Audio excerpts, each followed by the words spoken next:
Hello, hello. How is everyone tonight?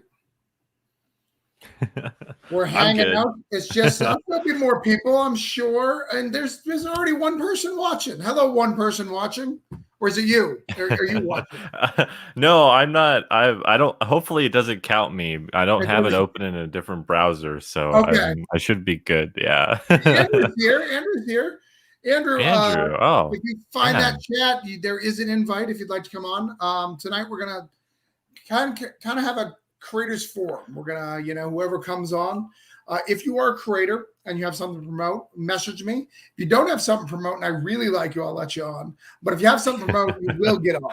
That is a promise. We're going to talk about comics. We're going to talk about the Kickstarters we're running. We're going to talk about our creative process. So first off, I think people know me because it's mostly on my channels right now. But who are you? What do you do? Who's your mother? Do you like Captain America more than Star Wars? Let's talk. Oh man, I don't think anyone's asked me if I like Captain America more than Star Wars. That's a Well, you good have both question. behind you, so I think. Yeah, I know. I think I probably am more of a Star Wars fan than I am maybe a Marvel Comics fan, but that's just purely because I think I've had a lot more time or a lot more investment with Star Wars. But I love it all, for sure. But yeah, I'm Nondor. Everyone knows me, right? I'm the guy that's like doing this world tour right now, going on all these different streams and um whoa, David.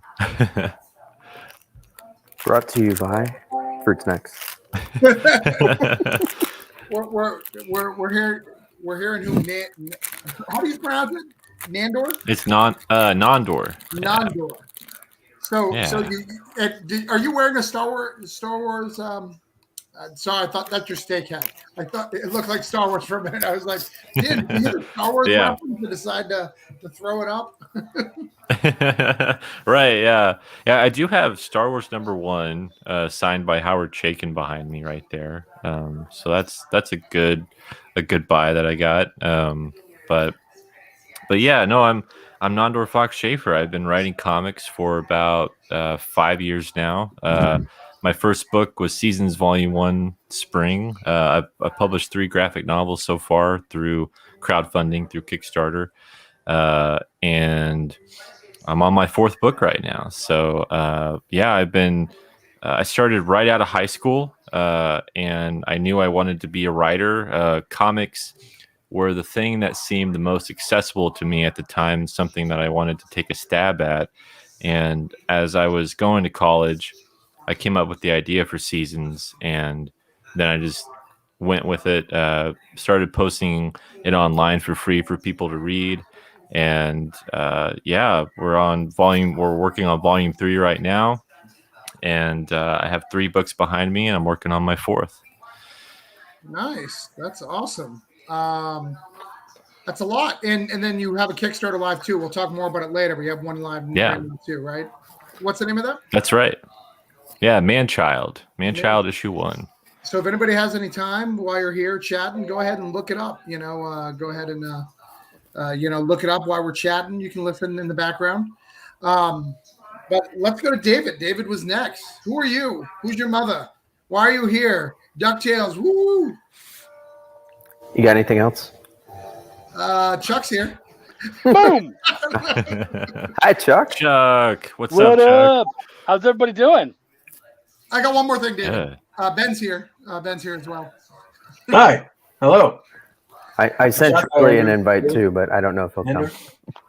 Yeah, whatever. Hey, we'll Ben. figure it out. Like I said, this is a creators hangout. We're gonna promote everybody's stuff, but for a little bit, we're just gonna hang out, talk about who you are, what brought you into comics, and see where you're at. So we're at David right now.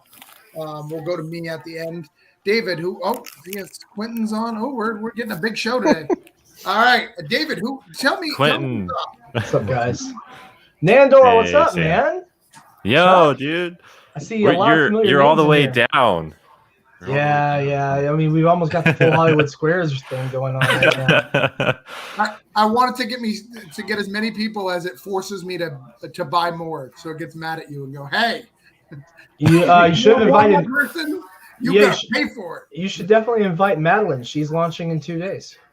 I do not think I have enough people right now, Sam. I think I'm doing okay. Hey, man, you said you wanted more. I'm just throwing that out there. I want David to get a hit. It's all about David right now. Let's have David talk. David, who are you? Every time I open my mouth to tell you, you invite more people. So Oh, hey, look who's here now! no, I'm David Byrne. I am the co-publisher at Scout Comics and the writer of The Couch, Spider-Man, and Steak. That's it. That's all you get. Cool. All right. Next, we're gonna get. Oh wait, hold on. I'm not great at these things, so I always have to make it big. Oh, what happened? I like how you're messing with our panel layouts. Yeah. We're gonna get Andrew up. What's up? Who I are you, just sold brother? out, so that's where I'm at. Yeah, you didn't sell out, my friend. You bought in. That is true. That is true. So I run basically 2 podcasts, and one of them, legitly, the sponsorship just got finalized today, which means it's coming out tomorrow, the first episode. So it's a big deal. Congratulations, man. Congrats, yeah. Yeah, congrats. And considering that I'm broke, so it's very helpful that I'm broke and now actually can afford, which means that season 3 of my show actually is happening now. So you're all creators, so technically you should all be happy that that's going on because now you could be on my show. Nice. Congratulations. Chuck, you are next, but I'm gonna add someone. Oh. Hey, Brayden! yo, you chose the perfect time for me to interrupt. Thank you. My Fortnite brother. My Fortnite, yeah, that's a great adult game, Chuck. Yes, and your pink headset. What would you know about being Hey, adult, I Mr. bought that Board pink Game? headset for him. You leave Tinkerbell alone. That's right. So Chuck, tell us who you Yeah. are. I'm gonna make you big. What's up, guys? Yeah, you don't need to make me big. I'm already there. What's up, guys? I'm Chuck Pino. I'm a writer and editor of such things as Belial, Welcome to the Void, and Essence House. Right. And we've got Ben, who felt he was unprepared, but I think he's gonna do fine. We got Ben. Hey, everybody. I don't think I know any of you. So besides,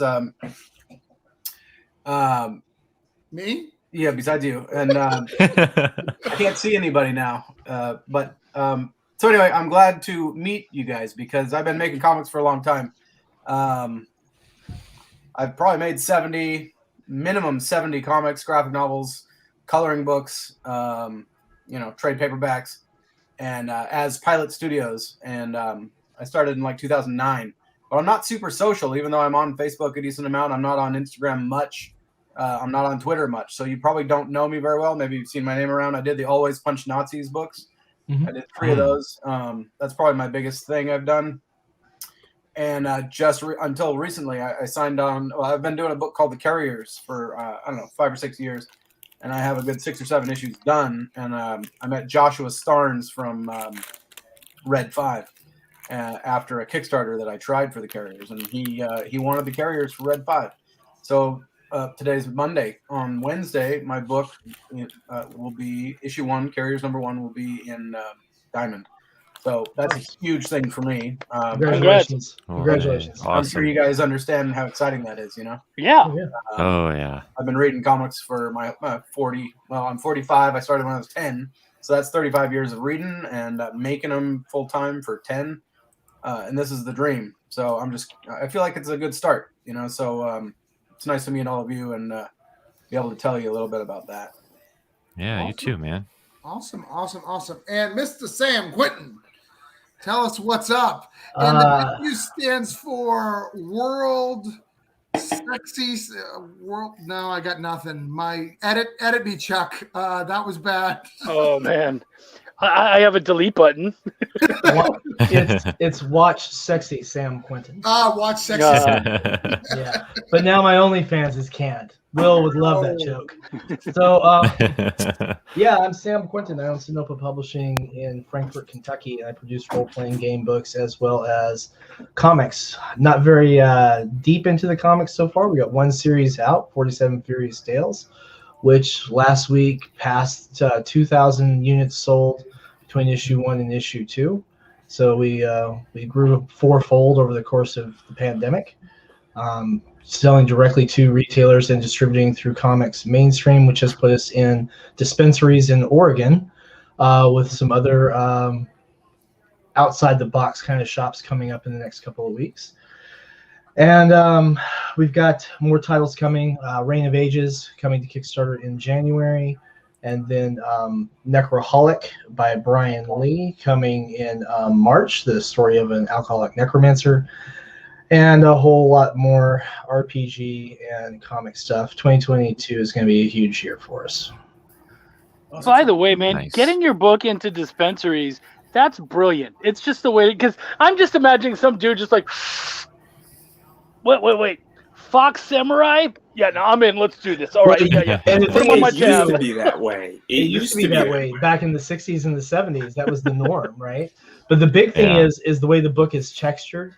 So if you're just a little buzzed and you've got that buddy pick the comic up, you just No, now you're just being mean. You're just being mean now. Right? That's And the how it's- paper is hemp, so, you know. Well, the paper actually isn't hemp. The hemp was going to cost more, but you know.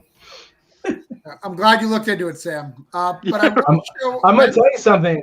I have another product coming as soon as we can make sure it can clear the FDA, and you're going to be amazed.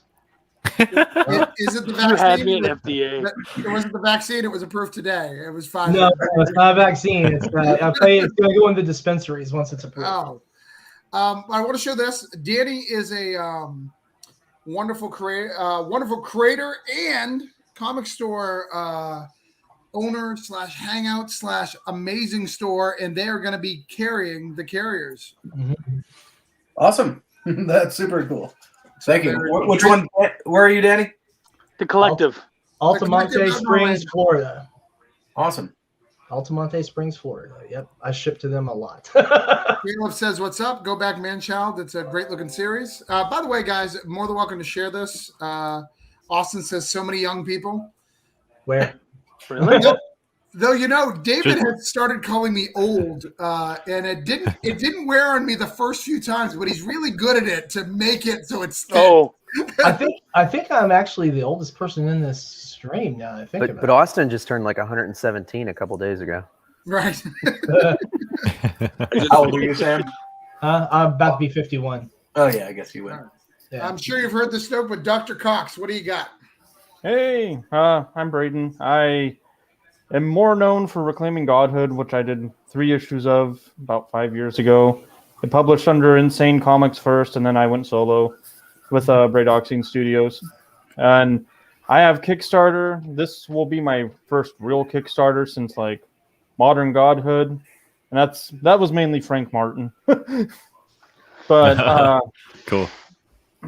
my next Kickstarter is called Sever. It's about it's a heavy metal influenced horror romance with a power hungry necromancer cult, and the main character is a guitarist in her band called Goat Battle. And many years ago, her girlfriend died in a car crash, and then she shows up randomly back into town with her own agenda and no explanation about how she survived. So that's all that's what I got next month.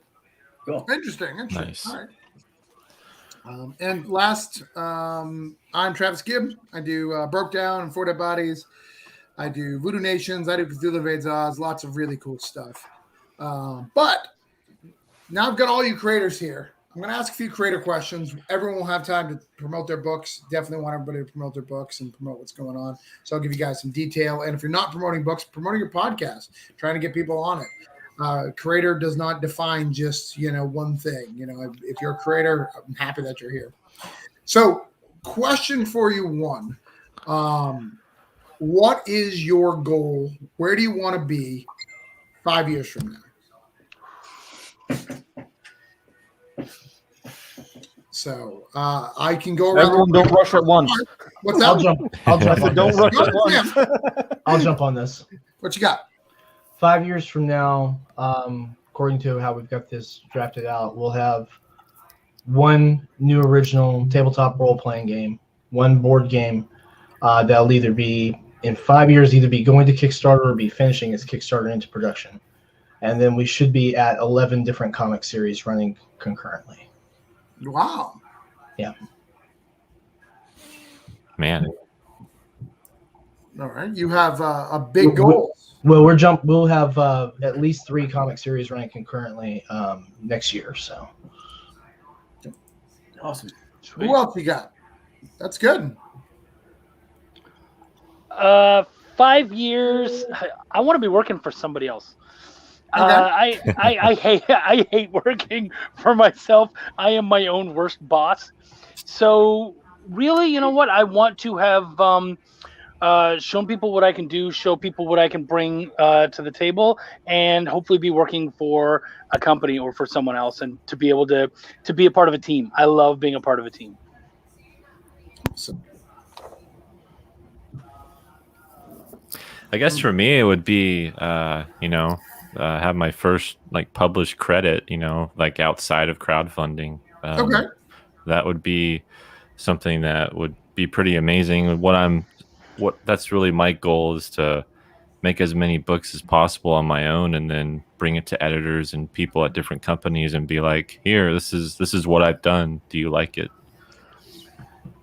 Yeah. Hold on. I got some feedback here. So Sam is a busy guy. Sean says, wow, there's some talent here. Apparently, Where? Australia's awake because he's got 2 Australian guys. And all these people are great, but Chuck is the best. Oh, crap. I didn't even have to pay him. Oh, geez. Well, here I That's thought a Chuck lie, was going to get attacked. No, Nice. thank God he got complimented. I was going to have to go all ham. It would have been bad, guys. I'm just letting you know. Someone's not getting their first comic credit in Cthulhu Invades Wonderland. whoa.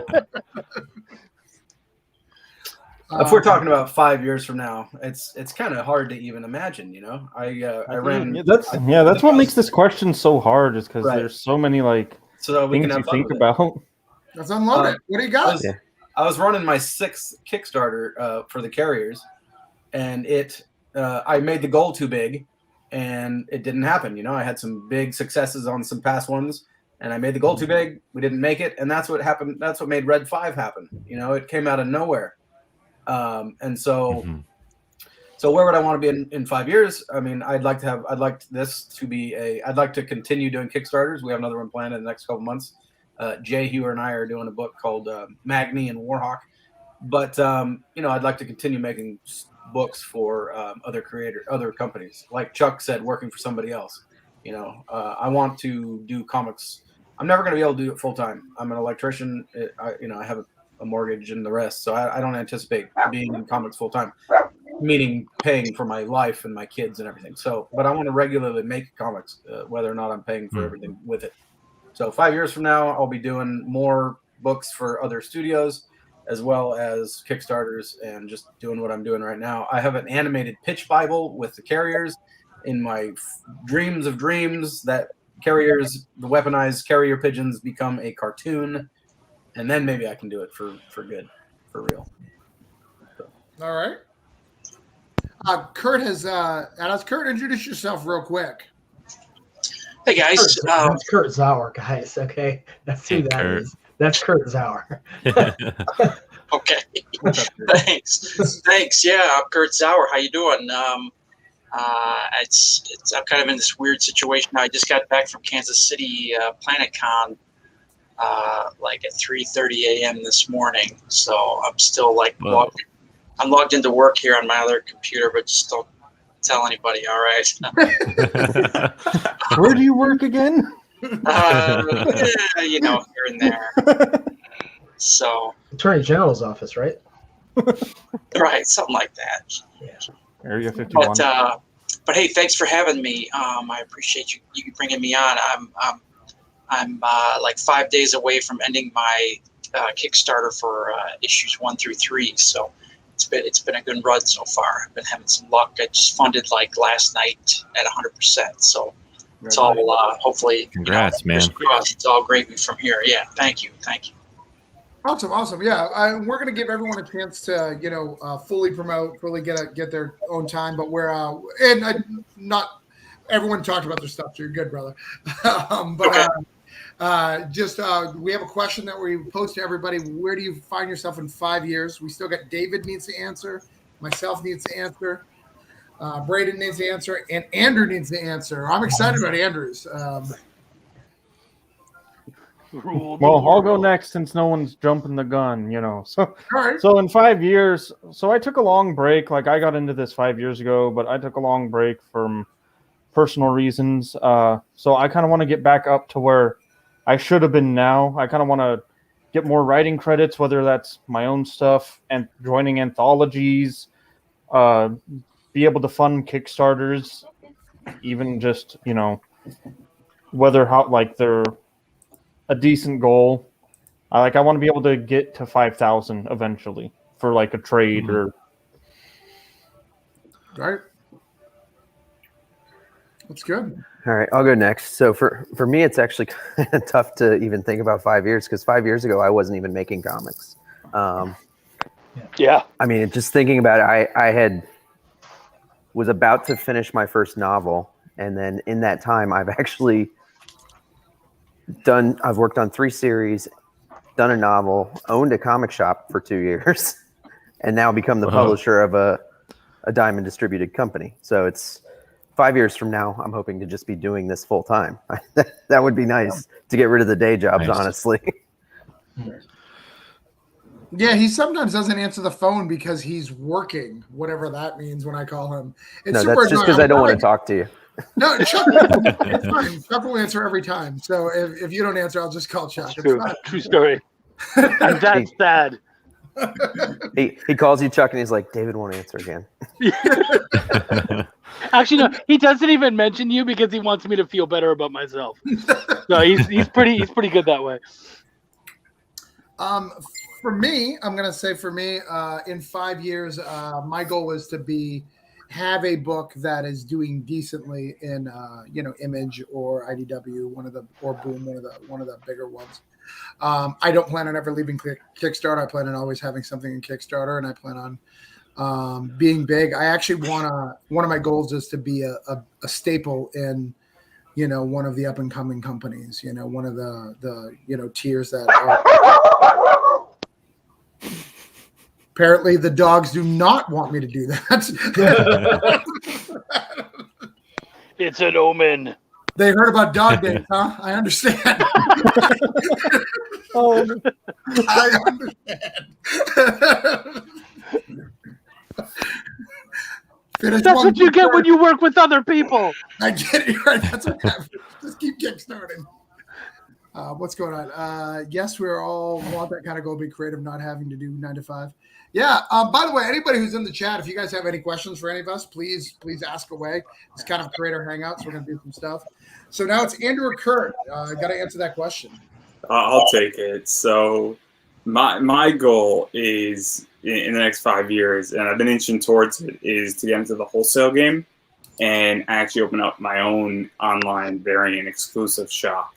And I've been inching all the way there, and I want to do stuff with Image and Dynamite and Dark Horse, and then also I want to do a lot of stuff with Indie. And I also want to find the next crop of kids coming up, for lack of a better word. And what I mean by kids is the next generation. And I kind of want to get there first, give them an opportunity, because as we're starting to see with a lot of this, DC, Marvel, places like Zenescope, Dynamite, Dark Horse, they're all pulling out a Kickstarter. And there's all these people who have killed it. And there are people like Ash Matty, his first appearance was in Kickstarter. And now Ash Matty, in the next 2-3 years, I'm going to be shocked if he's not signed to a DC or Marvel exclusive. And that's coming down the pipe again. I want to get there first. And so I've been inching there closer and closer. And then on top of that, obviously, with what just happened in the last, 20 days of me setting up a sponsorship, that's been an 8-year goal in the making. And that has been something that I didn't think was even possible a month ago. And so I want to keep making that possible. And obviously, there may or may not be a Kickstarter coming. And so that's kind of what's going on. And I got some other stuff coming up with comic book investing and things like that. And a class is definitely going to be coming down the pike with that. And I kind of want to be the expert in that area. And so that's really where I foresee it. Sort of my 3 things is that. So, yeah. A lot of fun stuff's coming. I'm sure there's questions. I'm sure everybody's got questions. Right. And yeah, I love talking about this stuff. So, Kurt, it's on you. I know you're working, or at least pretending to. So take your time. Oh wow, 5 years. I want to have continued success on Kickstarter. I want to have bigger success on Kickstarter. Yeah. I'm very incrementally growing and making it happen. I just hope I can keep going with my current title, and I have other ideas that I want to bring to light as well. So, and yeah, writing for an indie publisher, I think would be amazing.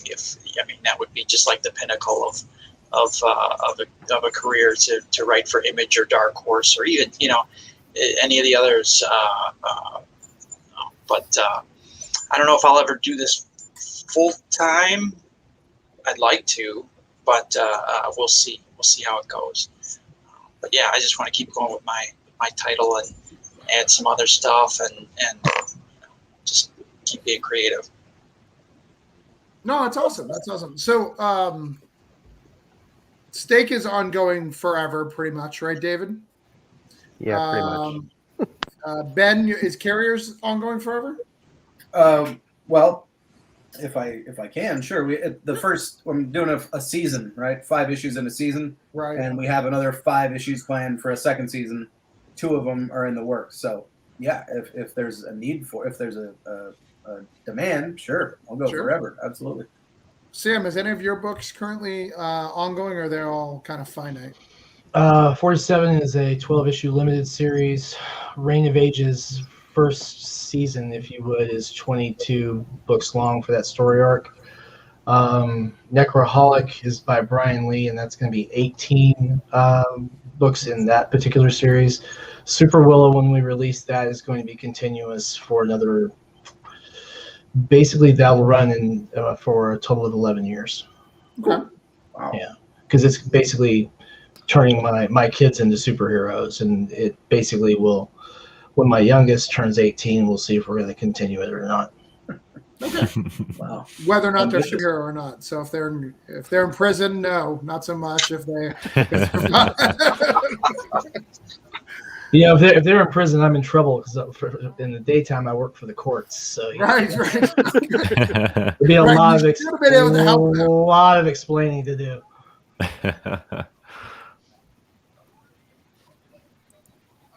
All right. My goal is to get more work out there, be stuck due to family circumstances more time, but I keep jotting down ideas. That's great, Brian. Keep doing, man.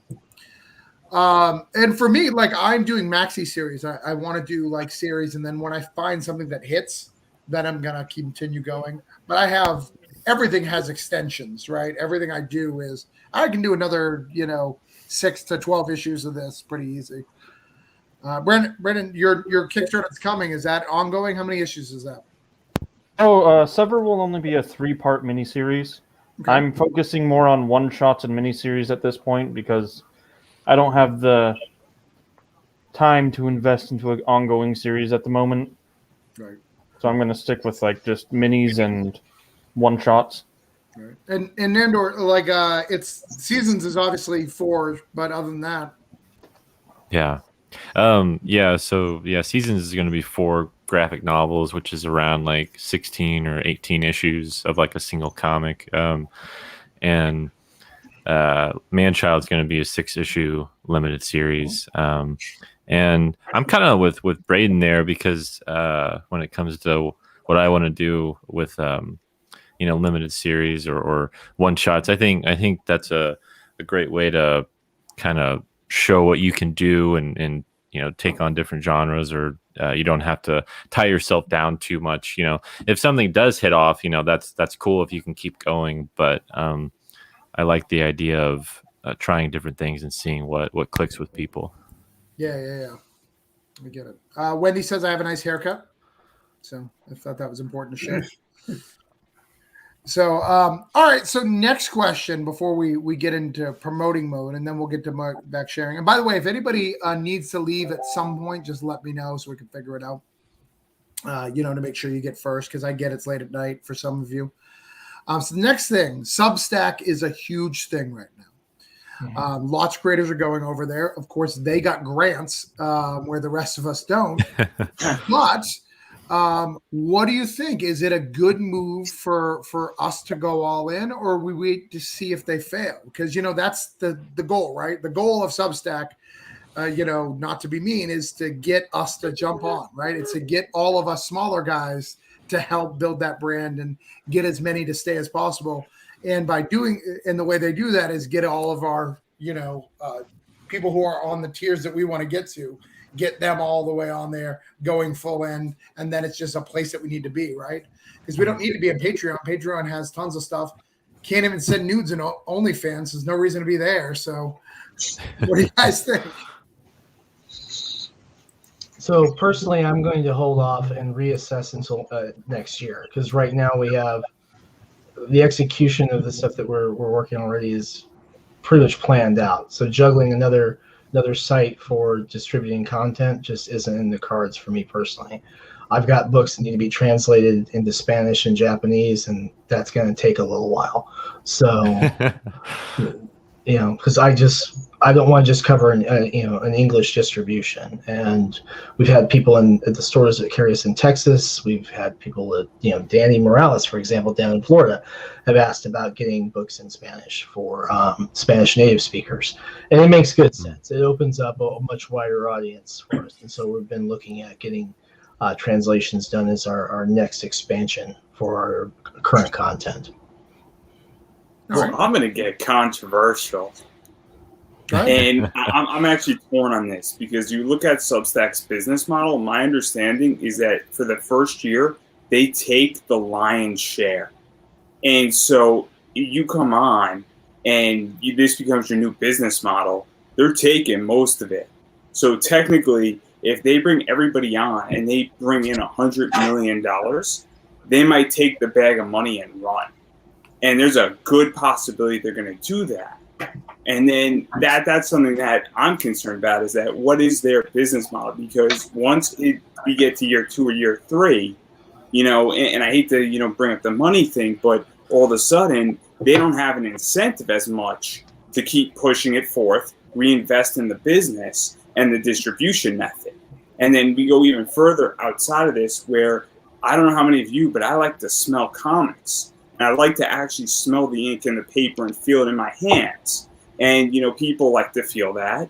And people back Kickstarters. And even with Patreon, with physical rewards, people want things that are physical. I mean, the entire medium of comics and the entire business of Kickstarter is that I'm willing to pay $20 or $15, even though the book might cost $10 when we look at it if it was in a shop, because I'm getting those extra goodies or I'm getting something funded.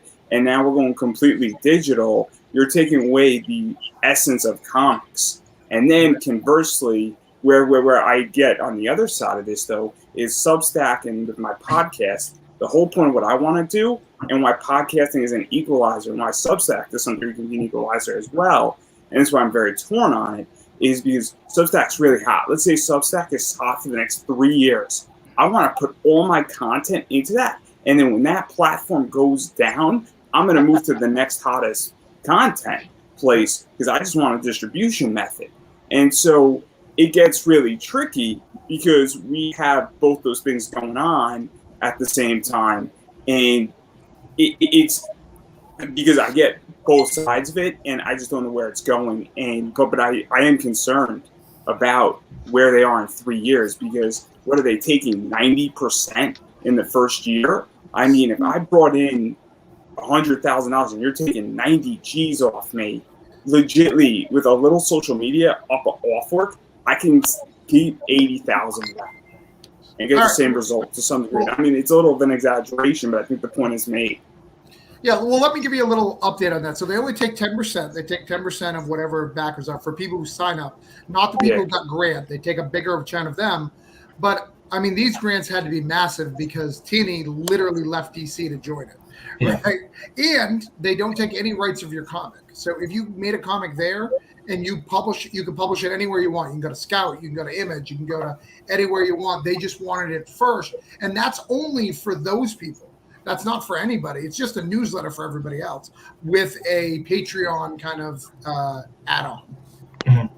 And that's just to give you more information if you weren't aware. Not saying you were. Yeah. I mean, I've heard a lot of conflicting things about it, and that's the other thing too, is that I am massively confused about Substack, where I'm reading this A, B, C, and D, and I don't know what's what anymore, and that's a problem too in its own right. Right. If it is all digital, I'm not interested. I'll say that right now. I don't read comics online. I read comics I go to the store and I buy it, and I go home and I read them. That's how I like doing it. So, would I take part in it? Probably, but I'm not going to be a customer. So, I don't know. It's up in the air. But because you're not going to be a customer, do you think that that's less likely that you would use them as a platform? And I'm not sold on them either. But I mean, I'm also not totally sold on variant covers, but I sell the shit out of those. Yeah. David does not, though. He'd actually like to know how to learn how to sell variant covers. Yeah, I've heard he has an issue with that. Come talk to me, Dave. I'll help you through that. Never done a variant. What are those? Both of my variants have done well.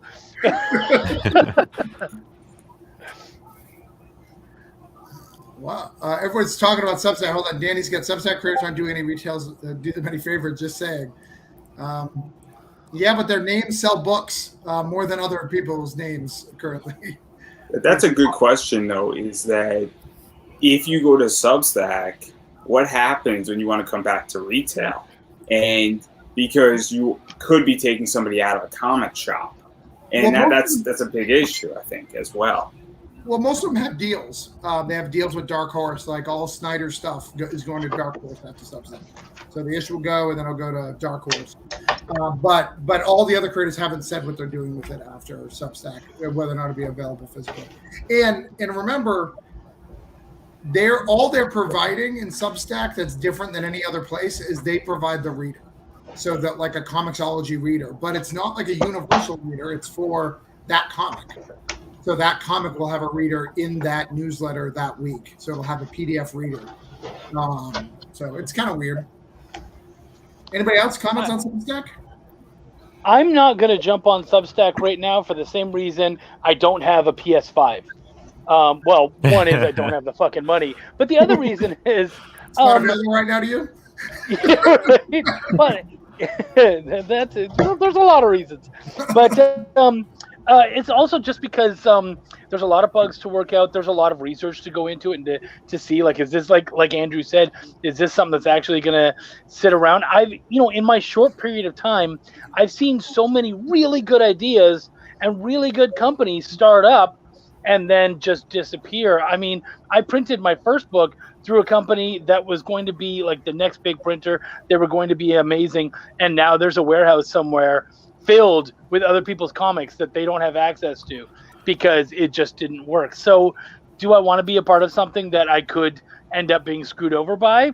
No, I'd rather, if it harms me to wait, fine, it harms me. I'll take that punch on the lip. It won't be the first, it won't be the last.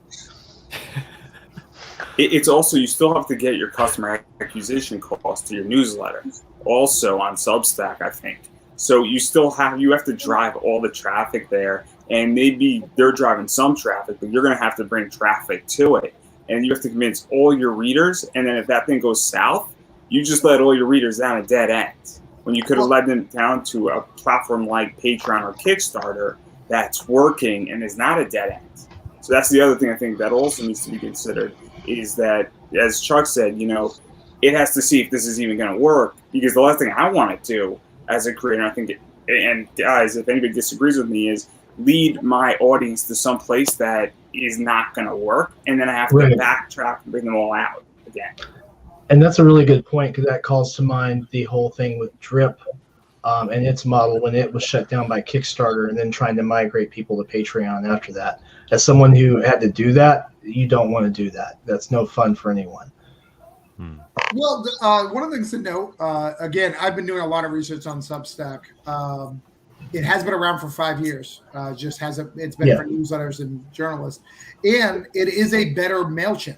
So if you're using MailChimp now, you can literally send more stuff to Substack for free. So there is one positive that I think everyone should at least consider. If you're a comic creator, and you want the Substack name to you just to see if it does something, you could switch your mailing list there at no cost to any of your newsletter people, and send a newsletter just like you're doing now, just on a platform that has other names like Donny Cates and Scott Snyder.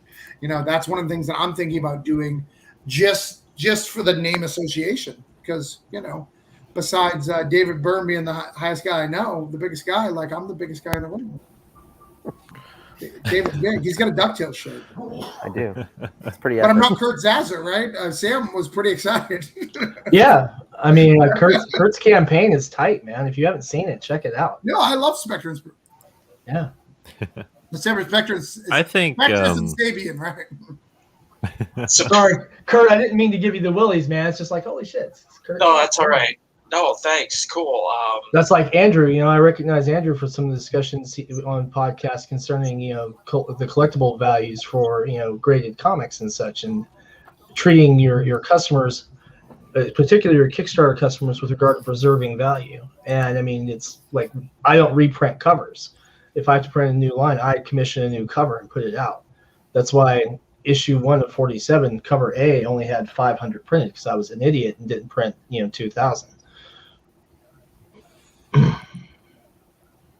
Which has, I'm sorry, go on. No, you go. I say, which had, of course, an understandable effect on what you see that issue going for on the secondary market. Absolutely. David, Kurt, any opinions on Substack or anybody? I don't have time for a Patreon or to even get my newsletter out more than once every 2 months. So trying to set something new up is not going to happen for me. I agree with that. I have no time whatsoever. I barely have time to do what I'm doing and eat every day right now in my life, let alone put out an email list, let alone figure out Substack. Yeah, I mean, it's legitimately taking me, like, I had to take a week off to figure out social media. I was forced to, because if I didn't, it would never got done. For me, the Substack thing, it might be a result of the, all the movies you hear about, all these creators that Marvel and DC have to pay them, shut up money, because who was the guy that created Winter Soldier? I guess he got $5,000 for Brubaker. For that character. So why wouldn't you go to a different, if you're going to be writing stories and you have your, why write a story for Batman when you can create your own character, take it to Substack, write a great story, and then it gets picked up, for a show on Netflix, or or they create a series, like, what was it, Miller World, I think is another one that's coming up.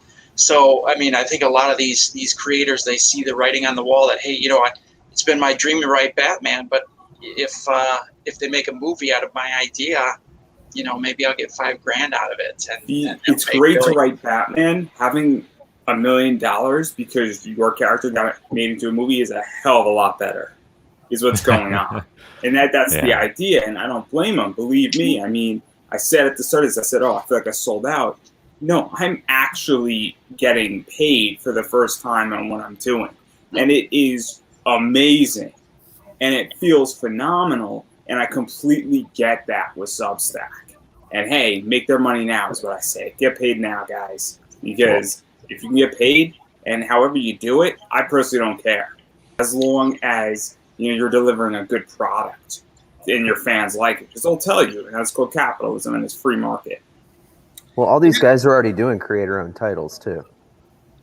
Yeah, all this did was allow them the money to get more creator-owned titles out. Is really all it did, was give them money to do some really cool stuff like that. One of the things that, I was really concerned about it when I first started, but one of the things I think we're going to see, a lot of these guys are signing exclusive deals with Dark Horse, even Brian Michael Bendis, and we've got Scott Snyder. I think it's going to put Dark Horse back on the map, which it has been falling off the map for a long, long time. And I think Dark Hawk number 1. Coming next month, please buy it. I don't even like his Radiant Black. I'm not even a big fan, but I'm hoping he can do something with Dark Hawk. Anyways, continue. Go back. Dark Horse. I think that if Dark Horse is healthy it'll be really good for the comic industry because Dark Horse has always gave a shout out to the little guys when Image stopped. Like when Image stopped giving the little guys a chance, Dark Horse was still going, yeah, sure, Donny Cates, go ahead and write something. Dark Horse has always done that. They've always been consistent on doing that, which I think what makes them special. Dark Horse has two really cool properties that are really valuable: Cyberpunk and Avatar: The Last Airbender in comics. Yeah. And if Dark Horse is healthy, and obviously Nickelodeon has Avatar Studios coming out and building that out, a healthy Dark Horse, that just means more in that realm too, and that's going to be. They've also gotten a lot of like manga acquisitions, if I remember right. Like they do Berserk and a few others, Hellsing. and Hellsing. Really that's right. too. Yeah. And that's important in a lot of ways because now all of a sudden, if you have a healthy company, more stuff like that can be done. And it benefits. It's the idea that, a rising tide raises all ships. Right. Mm.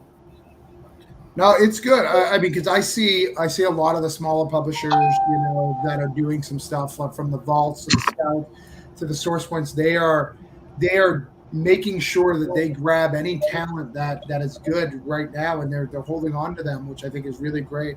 I think it's going to be a very different market, with distribution changing. I think everything's going to shake up, and I think that we're going to see some new people who are going to stick around for a while. But I think Dark Horse being strong is also a really good fit. Travis, let's discuss why you can't say Dark Horse. I don't know. I'm so curious too now. I just like Dark Hawk so much. I mean, we have two options. We either could teach Travis how to say it the correct way, which I think is the worst idea, or we have to make the company change its name. To Dark House, Dark Hawk. Dark whatever. Yeah. Just call it Dark Hawk.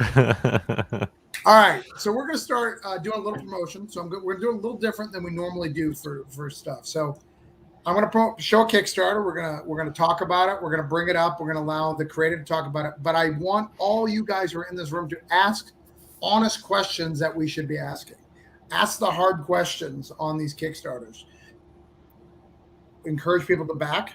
We've got a lot of watchers right now, and I think we'll get a whole bunch later. Dark Haas. Doc Haas.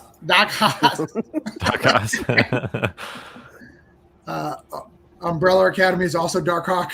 I mean Dark Horse. Oh, man, that's a good one. I forgot about that one. Yeah, and Black Hammer. Yeah. Yeah, and they just got I think there's 3 Cullen Bunn. I think Aftershock's starting to lose a little bit of the Cullen Bunn love, and he's doing a little bit of Dark Horse. But he'll work. Full disclosure, everybody, I love Avatar: Last Airbender, so I'm obviously biased. I love it. I don't think people understand. Quick story: I got to interview Jessie Flowers twice, and she plays Toph, and both times I screamed like a little girl for an hour. I was so excited. So that's all I'm going to say at that point. We're focusing on the comics part of pop anime, but apparently we need to be focusing more on the pop anime side. It's American. It's all right. I think real quick, just my little footnote on the Substack stuff. Yeah. What I find the most interesting about it is how these particular creators will use it to tell their stories. That's the thing that most fascinates me is how they're going to release the content and how they're going to tell their stories, especially the way Jonathan Hickman and his crew are going to be doing it with the 3 worlds whole idea. Like I've been getting those emails and I've been getting those newsletters because I'm just a huge Hickman fan, and I've been reading them and looking at what they're building and what they're doing. And I don't know if you could do that in the direct market the way they're doing it. So that's what fascinates me as a creator. That would make me want to do something with Substack is how can I use comics in the best way digitally? Because I find reading comics digitally not that interesting, just the way they are. So changing it up really fascinates me in the way you could tell a story sequentially, and the way you can world build, and they're basically universe building in a way with what they're doing. So that's the most interesting thing to me is how they can do that. And I do think if you don't have a newsletter, and you've been thinking about it for a while, you might as well just go with Substack right now and see what happens. But and I like after seeing all this, for me personally, I'm just gonna kind of watch to see what happens. But I want to, before I go all in with it, if I were to, I would want to see what other creators do with it and see what I like about it and how I could use that to my advantage, rather than just be like, well, here's some free digital comics that you'll be able to get in print later. To me, that's not very interesting. But if they said this is only going to be digital, I'd be like, huh, okay. Like, because I don't know, I'd rather just get a print book later down the road. Yeah, well, and I think I think Andrew was kind of beating around the bush of that. That I think the people who are buying Substack right now, majority of them are either super fans or buying to sell. They're spending their $80 for the year to get the 5 comics that you get physical from them that are exclusive to the Substack to flip, because you'll make your $80 more than your $80 back. Absolutely. Yeah, I think you're hoping you do make your $80 back, because that's another thing that's a well big with those issue. names. I think that's pretty easy, because there's not. I hope, and I'm being very honest, because the way things are going right now, I mean, the comic market is so speculative that it is a dangerous game where that also can go the wrong way too, and that's going to hurt Substack. I mean, it could very well be that you make like $300 on those $80, and I tend to agree that I think you're going to make at least your $80 back, but I don't think people are going to make what they're thinking and they're anticipating what they're going to make on it. I don't, and that's just how I feel about it, being in this space for so long, where I think people are looking for home runs and they're going to get doubles, to use a baseball analogy, on those comics. I think that's going to hurt the brand. I really do. That's it's interesting. All right, so let's talk about some Kickstarters. We all got Kickstarters coming or gone or whatever. So let's see. Actually, let's not talk about Kickstarter, because Ben's easy. Ben, tell us about Carriers. Easy. Tell us about Red 5. Let's start with you. All right. Well, thank you. Let's get me out of the way. Thanks for having me. Ben, you're easy. I'm not trying to get you out of the way. It's just, I don't have to visually show anything to you, except for if you have the code, if you can privately message me in the comments. No. All I'm saying is I appreciate you having me. I don't have a Kickstarter. I have a Red 5 book in Diamond, so I'm happy to be here, and I'll get it out of the way so we can concentrate on some Kickstarters. So the first issue, 1 of 5, the carriers are weaponized carrier pigeons, and they're New York adventures. I worked at Extreme Studios for a couple of years in the 90s. That's where I learned to make comics. And I met a guy named Cedric No-Con, and he did this cover. So this is a little bit older version of My Birds that by Cedric No-Con. So this is issue 1. It's an old version. This is 1 of 2 covers. Cedric did Supreme, lots of issues of Supreme. He did Wetworks for Wildstorm, he did Grifter, lots of different stuff, and then he did stuff with Marvel as well. So we got 2 covers for Carriers number 1. One is by Cedric No-Con. The other is by Jeff Johnson, and this is a different version of Jeff's cover. I did a trade paperback a few years ago. So if you can ignore the logo, this is Jeff's cover to Carriers number 1.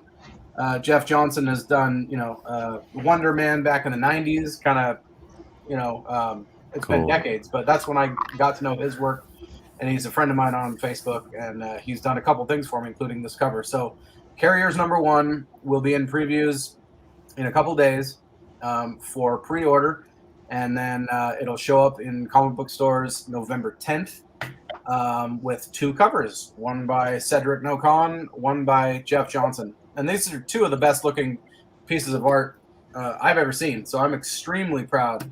And I put my two of my best pieces of art on the 2 covers, so we'd start strong. I think when people walk into a store and they see these 2 books, these 2 covers on the same book, that I'll have a chance that they'll actually pick up that book. I've built a retail email list over the last couple months. I have just under 1,000 emails, and I've been sending out flyers to lots of different stores. Stacks of them. So hopefully they've been putting them out and people have been picking them up. I got the 5 different covers on here and the Red 5 information. And so if any retailers are watching, feel free to DM me, and I'll put a stack in the mail for you. Yeah, we have about a month worth of time to order Carriers #1, 5 issues, and we're working on a season 2, another 5 issues. So What's the date again? the date of release in stores is November 10th. November I have a 10th. diamond code right now. Huh? Yeah, go ahead, give it to me. Oh, I'd have to look that up. But it will be in store. It will be in previews in just a few days. Should already be on Previews World. November's books are out. Exactly. It is. It is in the Previews World. I'll have to look it up. Give me just a second. If anybody wants to go, I'll catch up later. I'm pretty sure you could find it because I just ordered November Comics today. I'm pretty sure it's on Midtown and their independent side of stuff. So obviously, if you're looking to pick up that book, that's a good place. And there's a million other places. Exactly. Well, all right. So does anybody have any questions about Red 5? If anybody is, who mentioned, hey, I want to be published by someone, maybe ask, what's a good way to pitch to Red 5 or whatever. Or if you are a comic store, can they get exclusive covers? How does that work for Red 5? Yeah, absolutely. They are doing exclusive covers. Joshua Starnes is handling it. Joshua.b.starnes@gmail.com is handling exclusive retailer covers. If any of you guys are interested in pitching, Joshua Starnes is a really nice guy. He's on top of it. He's one of the 2 publishers. A guy named, I want to say his name is Scott Chitz. Scott. Yeah. What's his last name? I don't. I have his card here. Yeah. Oh, anyway, two very nice guys, and they are sincere, and they get back to me when I want to ask questions, which I have a lot of, and they've already told me if I have friends who have quality products that want their books with Red 5, send it their way. They want obviously finished products that they can put out there. And they take care of the publishing, the printing costs, and all their normal advertising that they do. So, and then you split what's made in the end. So if that's something you guys are interested in, they're looking to grow. They're looking for new properties. So, I don't have any books out with them, but I know that I enjoy working with them so far. And Cool. and I've pitched them something else. So if they decide to move on that, I'll have multiple books, and I'm working on something else that I want to work with them. So I want to grow with them because I like working with them. I like them on a personal basis, and they make it pretty easy. So comments from the Peter Gallery is Ben is the coolest guy. Congrats. James is going to add it to his order when he puts it in this next week. I'll add it to mine as well. Any other questions for Ben before we move on? What did you give us the pitch already for? Okay. Weaponized carrier pigeons. So we've done a bunch of stories, and at the end of each story, there's a little hint that maybe these adventures that you just read were all in their head. It's a twist that I came up with. We can do anything we want with these birds. They're kept on a rooftop in New York. They have a keeper. He's called the Keeper. And they have these huge adventures. And then the very last page, the last panel or two, you'll see a little hint that, maybe these birds are just looking at something that gave them this idea for this big adventure, which I think is kind of cool and unusual. And we wrap up every story like that. And so is it in their head? Is it real? It's pretty fun. So we got, and I do a lot of stories with a lot of pop culture influences. The lead character, his name is Fable, and he's this big pigeon with shoulder pads, and big guns, and a sword. And so we got another one named Dead Coo, COO. And there's influences from other comic book characters. Not all the characters; some of them are completely original. But we have some really good ideas where people will read it and see where the influence came from. And I think that makes it kind of fun. So. James wants to know if the Keeper was Mike Tyson. We did a pinup with Mike Tyson once. I don't know if you're referring to that or you're just coming up with that. But yeah, Mike Tyson likes pigeons, and we have a pinup in an old book with Mike Tyson holding one of our birds. The answer is no. Jennifer, a fellow creator, wants to know what the application process was like. I know yours was unique because they reached out, but yeah, go on red5.com, red5comics.com, and they make it pretty easy. You fill out the information, you tell them about your book. You know, that's it. All right. Next, we'll get Mr. Nandor. All right. So I can bring up your thing real quick if you want. Sure. Yeah. Yeah, guys, this is Man-Child issue 1. I launched it August 2nd. It is an homage to the Marvel Age of Comics and Stan Lee, Steve Ditko, Jack Kirby. It tells 2 stories, one taking place in the Silver Age inspired universe, and the second taking place in the modern day, where you follow a comic book fan like all of us who loves comics, who reads comics every Wednesday and goes to the comic book store and hangs out with his friends and goes to the latest blockbuster. And yeah, it's a story about celebrating fandom, celebrating, of course, times past, but also looking at the trajectory of the medium over the years and just what it's like to be a fan and to appreciate and enjoy what comics are all about, and really looking at the superhero and revitalizing it. All right, cool. And so we're looking at it right here. You are Yeah. You're over your what is that percentage wise? It's 70%. 70? Yeah, You're 70% definitely on funded. your way. Yeah, we got 8 days left, so a little bit over a week. And it's been going well. It's been a steady increase, but yeah, as we get to the last week, I'm going to push it. This book has variant covers from some top Marvel, DC, and Image comic book artists, including Welby, who worked with Alex Ross and Jim Krueger on Marvel's X.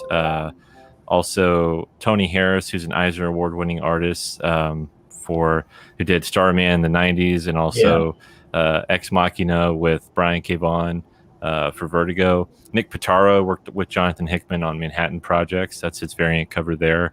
And then also Tom Riley, who is doing the new Thing book that comes out in November from Marvel Comics. So that's really exciting. But so yeah, really great people that are part of this project. You can get all these variant covers. The book is very affordable if you just want the stamp cover. It's free shipping in the US, and it's only $10. And then as you get to the other variant covers, they go up, but it's all still free shipping in the US. It's great. And you look at this cheap retail bundle. I like this. The someone could just try it out. $5 for 30. It was not bad. Yeah. Can I ask you, Nandor, about that free shipping? As a Kickstarter guy, how are you doing free shipping? I use Media Mail, and when I have a spine on the book, and that's pretty cheap and affordable. How can you ship a book so cheap or for free, on a regular comic book? Yeah, well, I do that instead of charging people shipping. I just add all the shipping costs that I believe I'm going to have to spend onto the goal. So I've looked at my previous campaigns and looked at how much shipping was for each of my previous books, and got a good average down to where I just add that to the goal itself. So when by hitting the goal, it's paying for all the shipping that US backers will be getting. Yeah. Nandor, I got a question for you, brother. Yeah. You do know that the shipping rates for USPS go up in 6 days. Yes, I do. Okay. I do know that. Yeah. I remember we touched base on that about a month ago or something. I just didn't remember if we knew the date back then. Okay, cool. Yeah, I mean, that's something that I do too. I do free shipping too, but even me, like, I'm looking at it next campaign, I may not be able to, and it's not the shipping of the comics, it's the getting the bags and boards. Right now it's insane. That's the hard totally. Yeah, I got like so hard to get. That's why I bought 13,000 of them last year.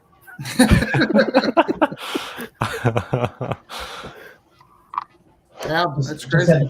Just had to pull 200 more in. So anything else about the campaign?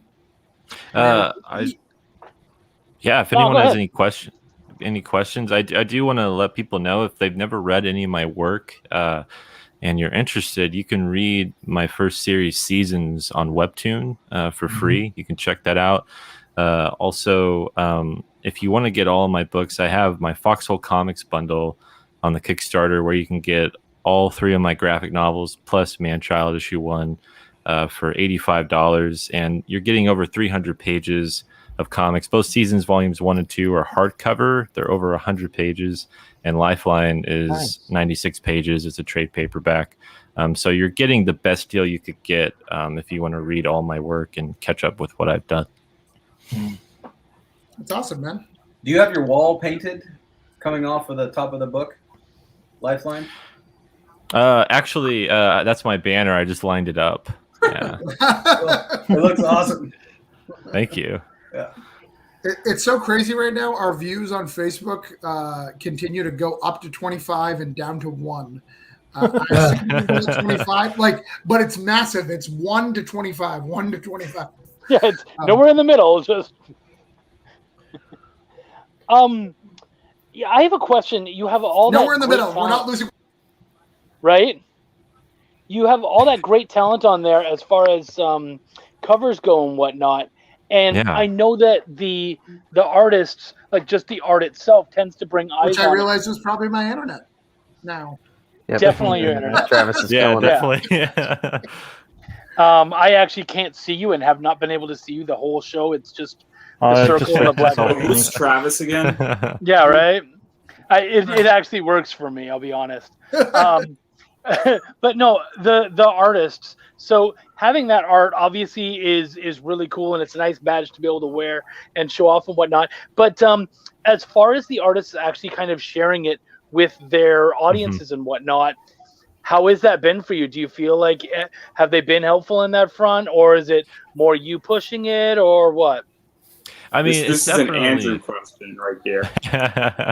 It's definitely me pushing it, but what's really great is usually when I tag the artists, they'll retweet it, and they've shared it out for me, and they've told their followers to back it, and they share the link, and they shared it on their Instagram and Twitter and different social media.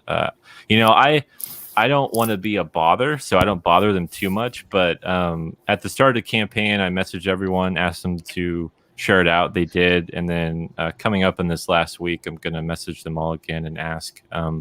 But, it kind of goes to that point where I'm like, I'm sharing their art as much as possible, sharing it out. And I don't want to bother them, with necessarily my book, but at the same time, they've been really helpful and really kind to share things out. So it's been a good relationship. all right, I think we'll move on to the next one where we're asking. Apparently, our chat is talking about the Spider-Man trailer. Either, I'm not sure if it was the bootleg one or something happened since we've been online. One of the two. I gotta go, guys. I gotta watch this trailer. I am with you. So let's go. Let's see what Steak is up to. What's Jessamine been up to, David? Well, Jessamine. yeah. I mean, you slaughter words all the time, Travis. Right. I'm just used to it. Do you got Darkhawk on here? Yeah, they're publishing I love that it. comic company. They're great. That's who I'm going to work for next. Right. No, we're on issue 1 and 2 of Jessamine. Obviously, we kickstarted number 1 October of last year, and we're going to do 3 issues, and they're all going to be through Kickstarter before they come to the direct market, hopefully at the end of next year. And those just showed up at my house this morning. I didn't open the package. Yeah. Fancy. We've got the double-sided prints. And, as someone who did a double-sided print with you one time, they are great quality. You spare no expense. Yeah, I stopped doing 11 by 17 prints, too, because they're impossible to ship. Right. Mm-hmm. So when you do them comic-sided, you can basically just slide them in a bag and board with your comic. They're actually the same material. You could even use them as a backing board if you really wanted. I had someone complain to me about me doing, because that's all I do is the comic size prints, and they were like, it's harder for me to frame. And I was like, I get that it's harder for you to frame, but do you understand how much that's going to affect shipping? Yes. If everyone's going to get free weird sized prints, and they're like, "Oh, really?" It's like, "Yeah." So if you want the Yeah. price to go up, cool. Yeah, I can do that for you, but that's Yeah, I just mean, for your. I do the 11x17 poster, Mhm. and it comes folded, so it can just slide in there too. If they want an 11x17, they can get that for free. Yeah. So this is for 1 and 2. So question for you. I know you had a lot of covers for 1. Are those available as add-ons? Are they going to be a backer kit? The other covers? I will be doing an inventory since we've just had Couple- MegaCon and a couple of other appearances, so I don't even know what I have at this point. But yeah, people have already asked, and I will try to make some of them available. Okay. So, and are we doing another one of the archival editions? Yeah, that's the bloodier version. And then for the third one, Joel is going to distress the cover. All right. Can you explain what you do for the archival? I think that's a cool thing that some of these guys who do Kickstarter could learn from. I think there's some cool stuff there, especially Kurt. I think your book would definitely be ripe for this. Yeah, so since the book is set in the 18th century, I made it look like it was a found book. The cover is a faux leather with the spot UV for that logo. And then the interior pages are actually a parchment paper. And That's really cool. Yeah, there's no color or anything. It feels like an old book. It's pretty cool. It's of all the books I've ever put out, it's my favorite just because it's so cool. Yeah, I was a big fan. I regretted not backing it when I saw it at Pensacon. I was like, oh, I should have got that cover. So these are the 4 main, right? Or these are 4 options? Those are the options because I'm insane. Right. So And everything you can get trade dress, virgin, foil, and metal. He spares no expense. Yep, and then the crazy collection of covers we have. So this is one. This is the main cover by our girl. Yes, Miss Francesca Fantini. And no one knows who this is, right? No one knows who this artist is. I mean, he's relatively new, right? Yeah, Derek Chu. Maybe someone's heard of him. Any spec for Mr. Chu, Andrew? I love Derek Chu.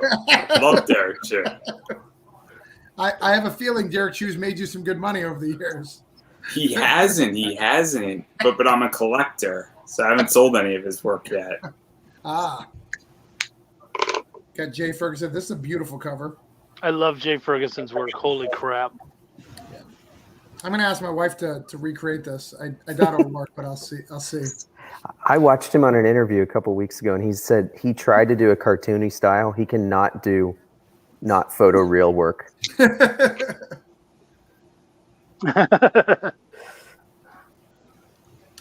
Wow. We got the John Gallagher.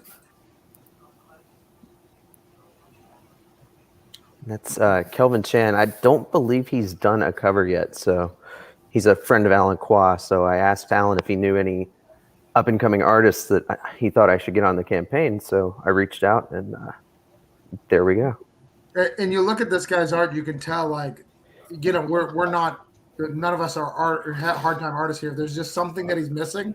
Once he figures that out, he's gonna like blow up.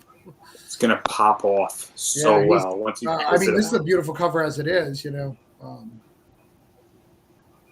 I love that. Yep, that one's actually. She may be the only one or one of just a few who are doing actual physical medium work. That's pencils and watercolors. Is it still working? Is WP work in progress still? Yeah, she's got to color some of the skulls and flowers still. Okay.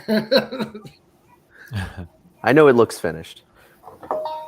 This Sam, doesn't this look like every RPG section? There's this image or Yep. this positioning. Yep, that's very comfortable image for me. That hits right home. And this is one of the first ones you showed me, right, David? Privately when it first came out, it was. Yeah, because Ryan works insanely fast. I told him about the project, sent him a PDF, and he had pencils within 2 days. And I was like, Wow. I was like, I don't need this till July, and that was like April. And that's one of Archerm's latest proteges. This one's S-Red Amparo. That name's made up. I'm just gonna throw it out there. That's a made up name. No, I'm pretty sure he was born Archerm.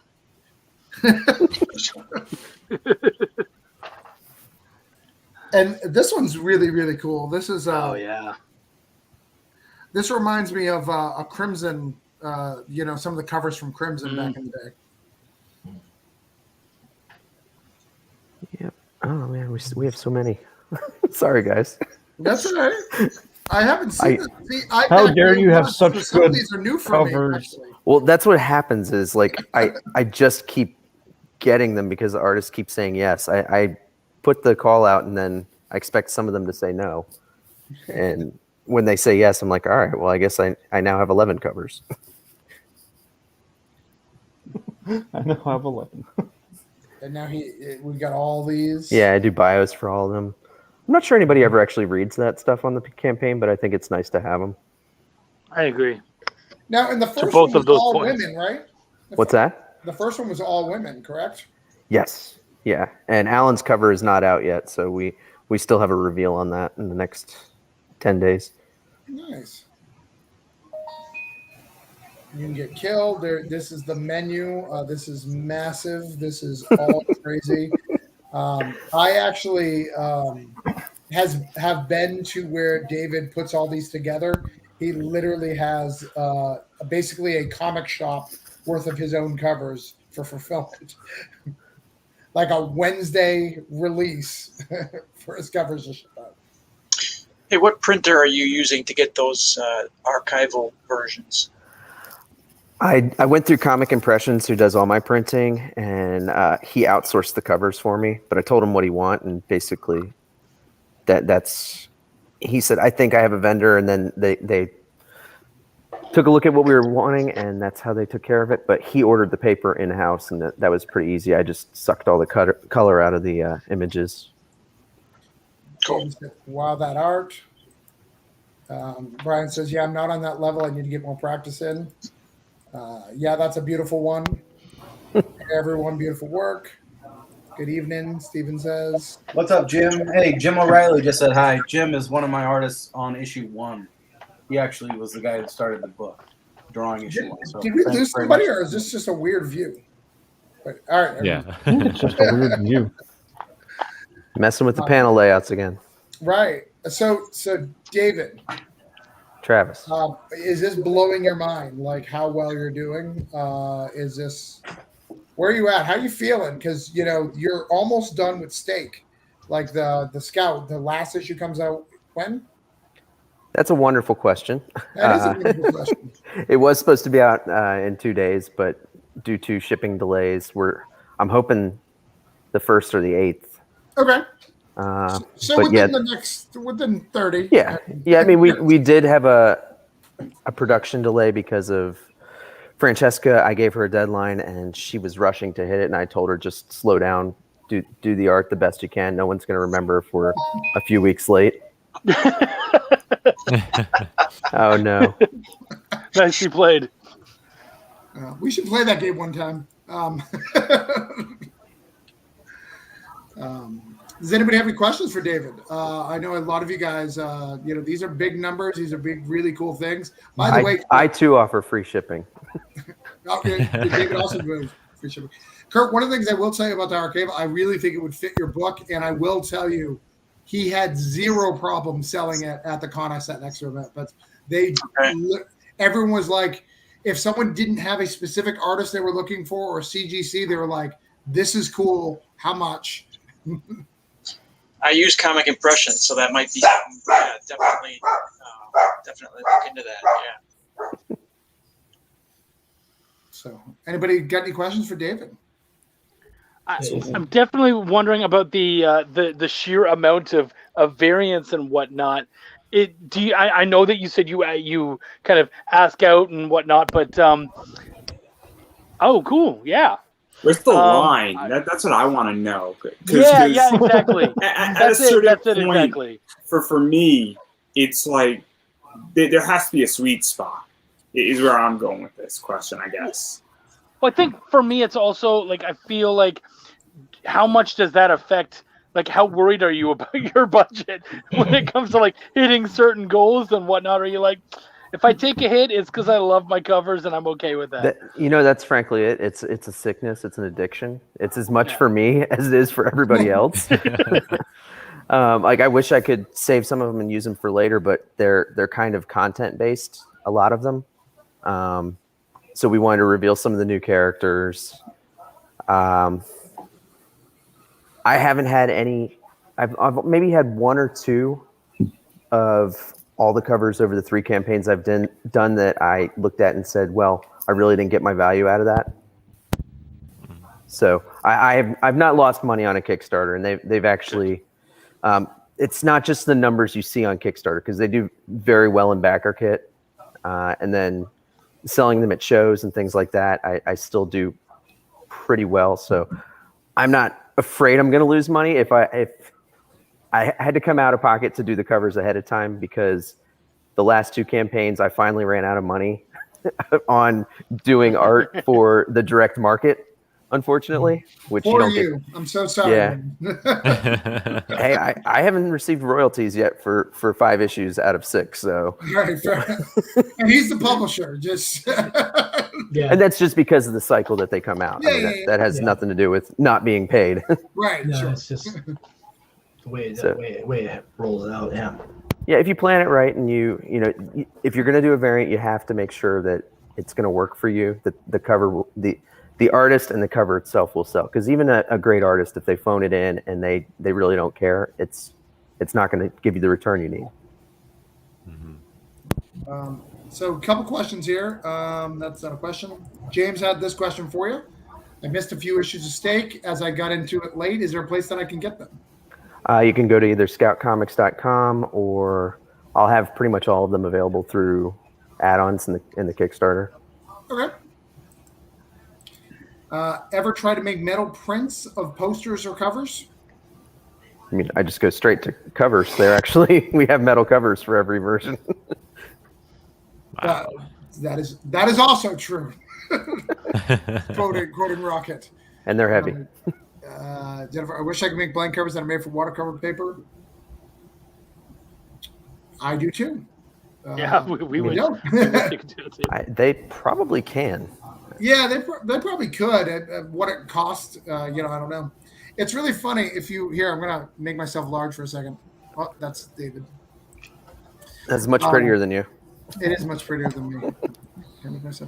So over here, that's my stack of all my variant covers, and I realize that based on what I've seen on your shelf, that's one of that. All that stack would be issue 1 of Destiny, because I keep one of each as an archive. I feel no shame, Travis. All right, I'm just saying. I was confused when I had two binders of Broke Down. Just because I need a short box for my single issue vault for 1 copy of each book.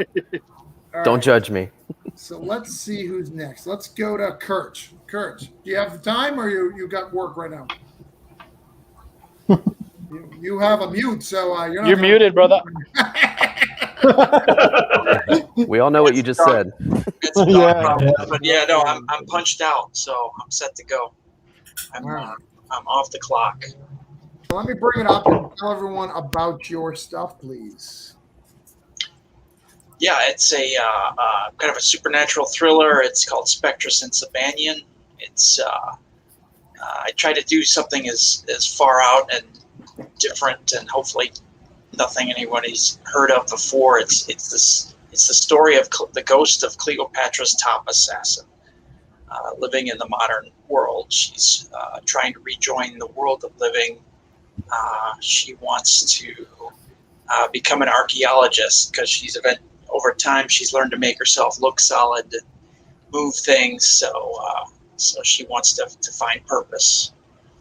The catch is Sabanian. Sabanian's a demon, and the two of them are bound together by an ancient curse. So she's got to figure out what to do with him as she pushes more back into the world of living. So yeah, we've been doing well. I was in the dead zone there for a while, and it was a bit hair raising. Worried about even funding there for a while, but we're good now. So I got till Saturday to get everything set up. Nice. And you got a good preview here of the book, and this is the 3rd issue, so you've successfully done the first 2. Yeah, 1 and 2. I'm just starting. So issue 1, I did 1 variant cover with Chris Enut. He's a great guy. He did an amazing cover, and I sold the inks, the original inks for that on this launch. So that was a big boost for me. And then issue 2, I did 2 covers with Mog Park and Chris Enut. And now in this issue, I'm doing Mog Park and Ivan Tao, who's done. Ivan's really hot right now. Yeah, that's his cover right there. With that's the one. And of course, I don't want to the interior artist, sequential artist Topper Helmers. He did a crazy, kinetically gruesome cover there too with the evil owl spirit. Yeah, which is taking the heads off a bunch of people. So. Yeah, I love this Mog Par. This is really, really good. Love Mog Park. She's so great. She is. She's just fantastic to work with. She's incredibly talented. I think she did she was the art director for the last 5 seasons of Game of Thrones too, I believe. Wow. Yeah, no, you've got some beautiful stuff. Oh, and you're doing a sketch cover. That's just a bad idea I had at a convention about a month ago. Let's see how it's doing. I'm going to check on the side. I've got one. You got one? One person? Yeah. Then it was a good idea. It was. I had a guy at a convention say, "Well, you got a blank sketch cover." I'm like, "Yeah." Well, here, do a sketch for me. I'm like, "I'm the writer, buddy. I can't sketch anything." Are you kidding? He's like, "No, I want to sketch." So I did this horrendous design, and he posed for a picture with it and everything. So that's my first sketch cover. So it just gave me an idea. I did that on my first campaign. It did really, really well. I was shocked, but it was all my friends. It was all the people, they all wanted me to force myself to draw things horribly. So, guys, any questions about this campaign? And how many days we got left? 5. It ends Saturday at midnight. All right. So let's see. Nice. We got some questions here. Wendy says, I could very easily fall into that pit. I love covers. I think that was more to David. But I'm sure your stuff applies because I know Wendy well. Well, Wendy and I absolutely love Mog's work. We're excited to meet up with her next month. So, yeah, man, I know that she's excited for those covers too. James says, I love Mog. She was on my show this past week. Yeah. I wanted to hang out with her at MegaCon, but David is my old familiar, and I just wanted to hang out with David. So we didn't hang out with anybody that we didn't already know.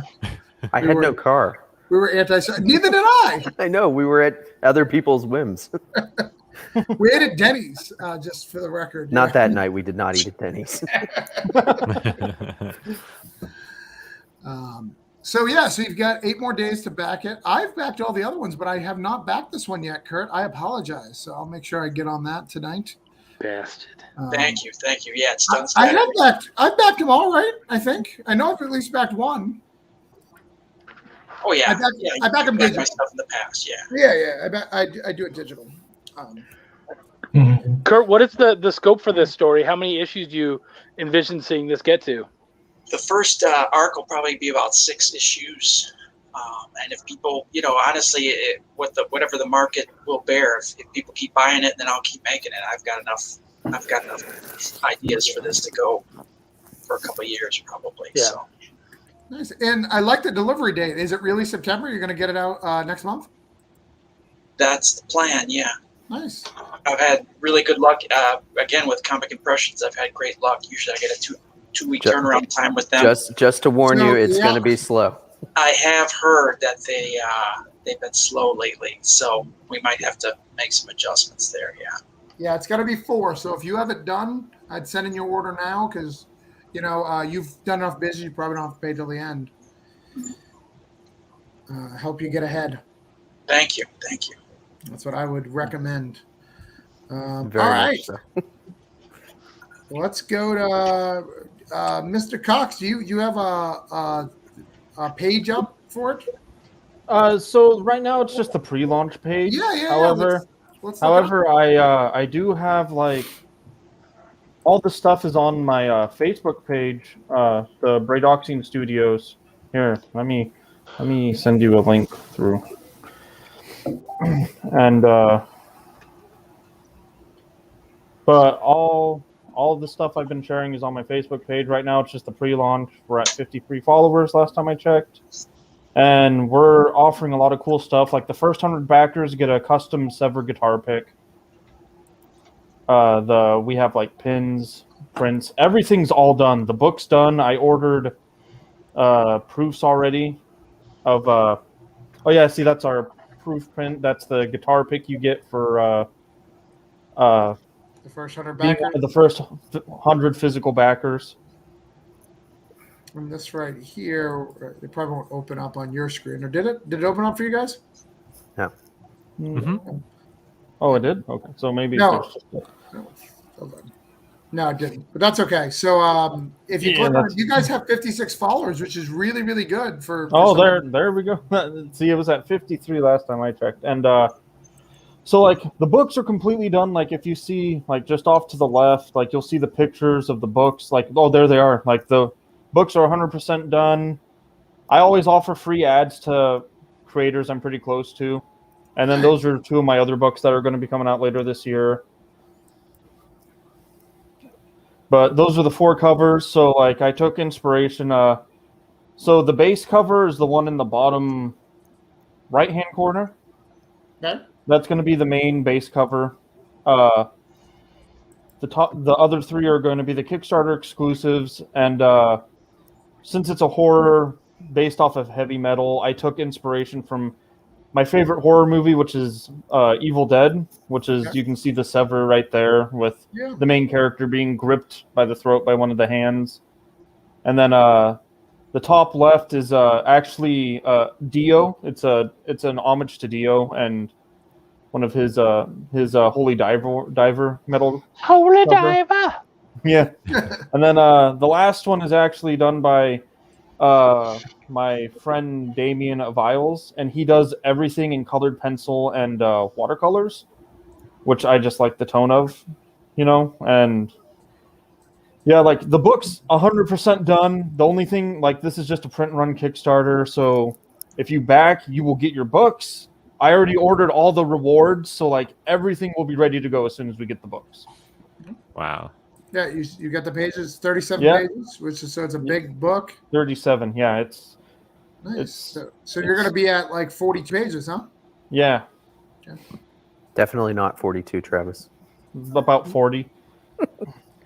40 or 44. I know math is hard. Math is hard. I agree. But yeah, like that's our I edited the reward tiers, but I fixed them and added some cooler stuff. But yeah, see, I love the Dio cover.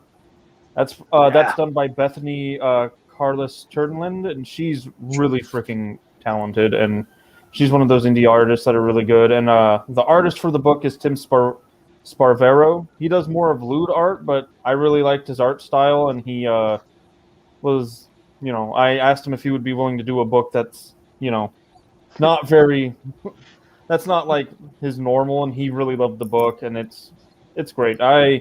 I'm really proud of this book. Awesome, dude. Yeah, we kind of show. I love that though. Like, could you just draw them naked and then put clothes on them? That's all. Right? Yeah. I mean, I don't like to take the, what is it, the evoluzing route, or oh, shots have been fired. Yeah, that's right. That's normally my job. Hey, here's the reason. Oh my god. So I was talking to Chuck the other day, and we were like, there was some kind of Facebook drama between some other creators, and I was talking to Chuck about it. And then instantly, when I got onto my algorithm for my Facebook page, it showed the conversation you had with Marcel a few weeks ago. And I was like, oh. It's super I like to remind him that he's not great. But it's okay because he outsells you, or something that's like all that. right. He doesn't though. He does, that's but good. he doesn't at the same Right. time. I bet you have people that actually get the rewards. Everyone, as far as I'm aware. Okay. Except for I those don't know, people- Travis. Still waiting on dog days. Right.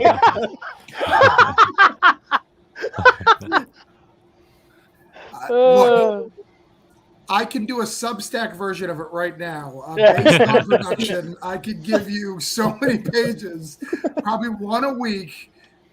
But you're going to make me pay for it again through Substack? That's just the Substack model, David. It's not, don't blame me. That's just the way it works. Is Substack going to replace OnlyFans? Hopefully. All right. Does anybody have any questions for this book? We've got Ed says, pretty sweet. I want to listen to the Trick or Treat soundtrack now. Oh, and actually, so like the Kickstarter video, when I get it up, it's actually going to be done by a local metal band here in PA, and they're going to do a song for it and everything. So if you guys are into heavy metal, I would suggest checking it out when we get it all up and uploaded and everything. Definitely. I like the concept that you're pitching on this. It's really intriguing. And good luck to everybody crushing their campaign. He wishes he could be there. I sent him an invite, so I guess you could have been here. It's also an LGBTQ friendly book.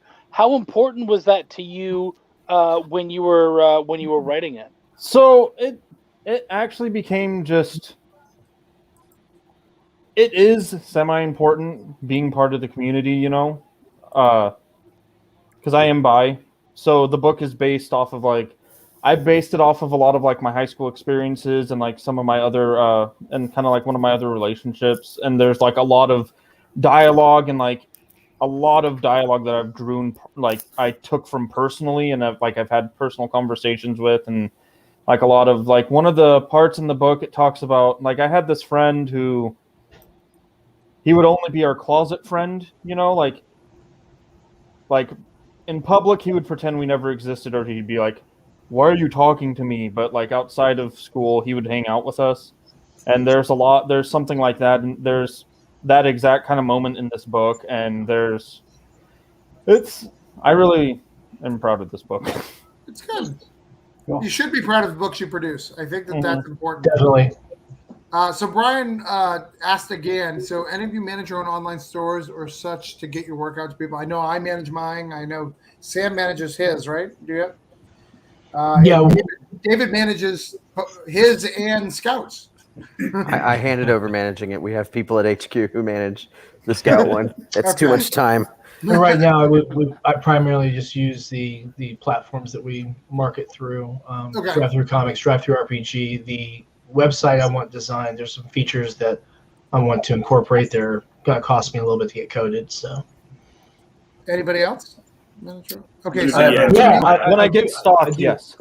How large of a press run are you looking to produce on this? So I'm looking at. So my goal is only 2,150. So I think that's about 1,000 books is what I'm looking for to print. And I'm going through Kablam this time. Mm-hmm. So it'll be about 1,000 books is when I priced it out. Okay. The reason I ask is it's a very intriguing idea. I hope that there's enough copies that people are able to really get their hands on this book. And I think that you're going in the right direction by printing it volume. Mm-hmm. Well, that was also my goal, is because I've learned a lot of mistakes from my Reclaiming Godhood books. I did the whole, I'm going to try to fund the book and then send it out. But then I ran into a lot of problems with the third issue because I paid a colorist, and he colored a third of the book and then disappeared and ghosted me.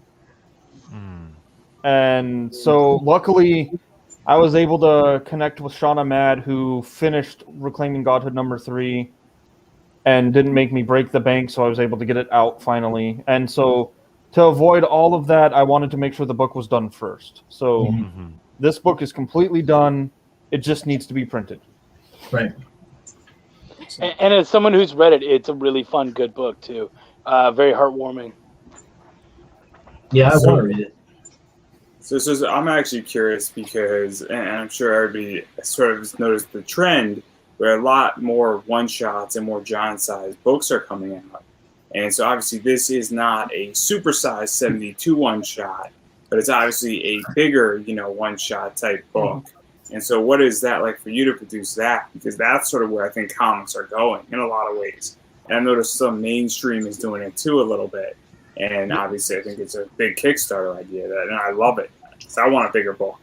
Right. So I did do a lot of research into it, and I came to the same conclusions.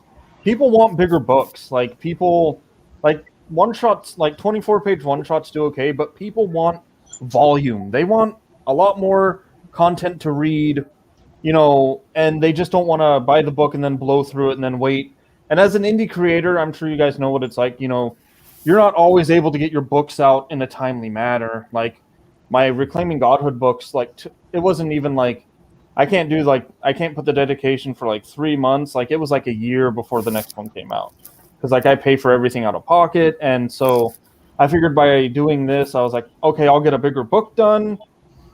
And that way I have enough time that if this does well enough, I can write the second book and then have another big second book for people. And like I said, this is only going to be about a 3-issue one-shot. I mean, not a 3-part one-shot. And I'm hoping that they will all be about the same size, if not get bigger as I go down the road. I think it's so is it 3 separate one-shots or is no? So it's a 3-part miniseries. Sorry. So yeah. So this is part 1. Part 2. I'm hoping to make sure that it stays around the same size, or it's a little bit bigger. And then same with part 3. Sam, we're on you. What you got? We've got 47 Furious Tales issue 3 launching on Kickstarter in October. The campaign page isn't built yet, or I'd be showing that.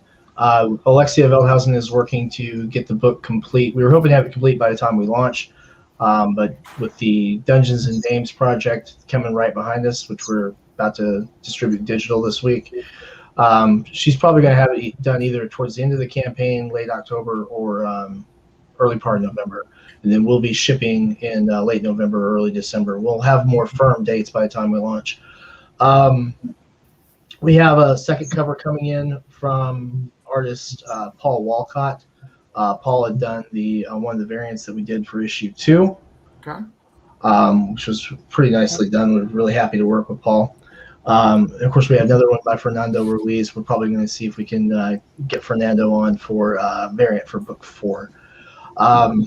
Then we've got Reign of Ages, which is our fantasy, I guess, kind of bad girl-esque comic that's based in the setting for the Tarot Adventures series that we produced on the RPG side. So we're going to be cross-populating our audiences from that. And then, of course, Necroholic. So we're basically working to get production, to get the products done before we get to Kickstarter, and then fund our goals to meet the costs that haven't yet been met on these. Otherwise, we're continuing to grow distribution into more shops everywhere we can, not just comic shops, but dispensaries, and I have a meeting with a grocery chain here in a couple of weeks, which had to get pushed back because today I started quarantine as my daughter was exposed to COVID last week. Oh. So we have suspended all shipments until September 6th. So that's kind of bites, but all of our retailers are cool with that.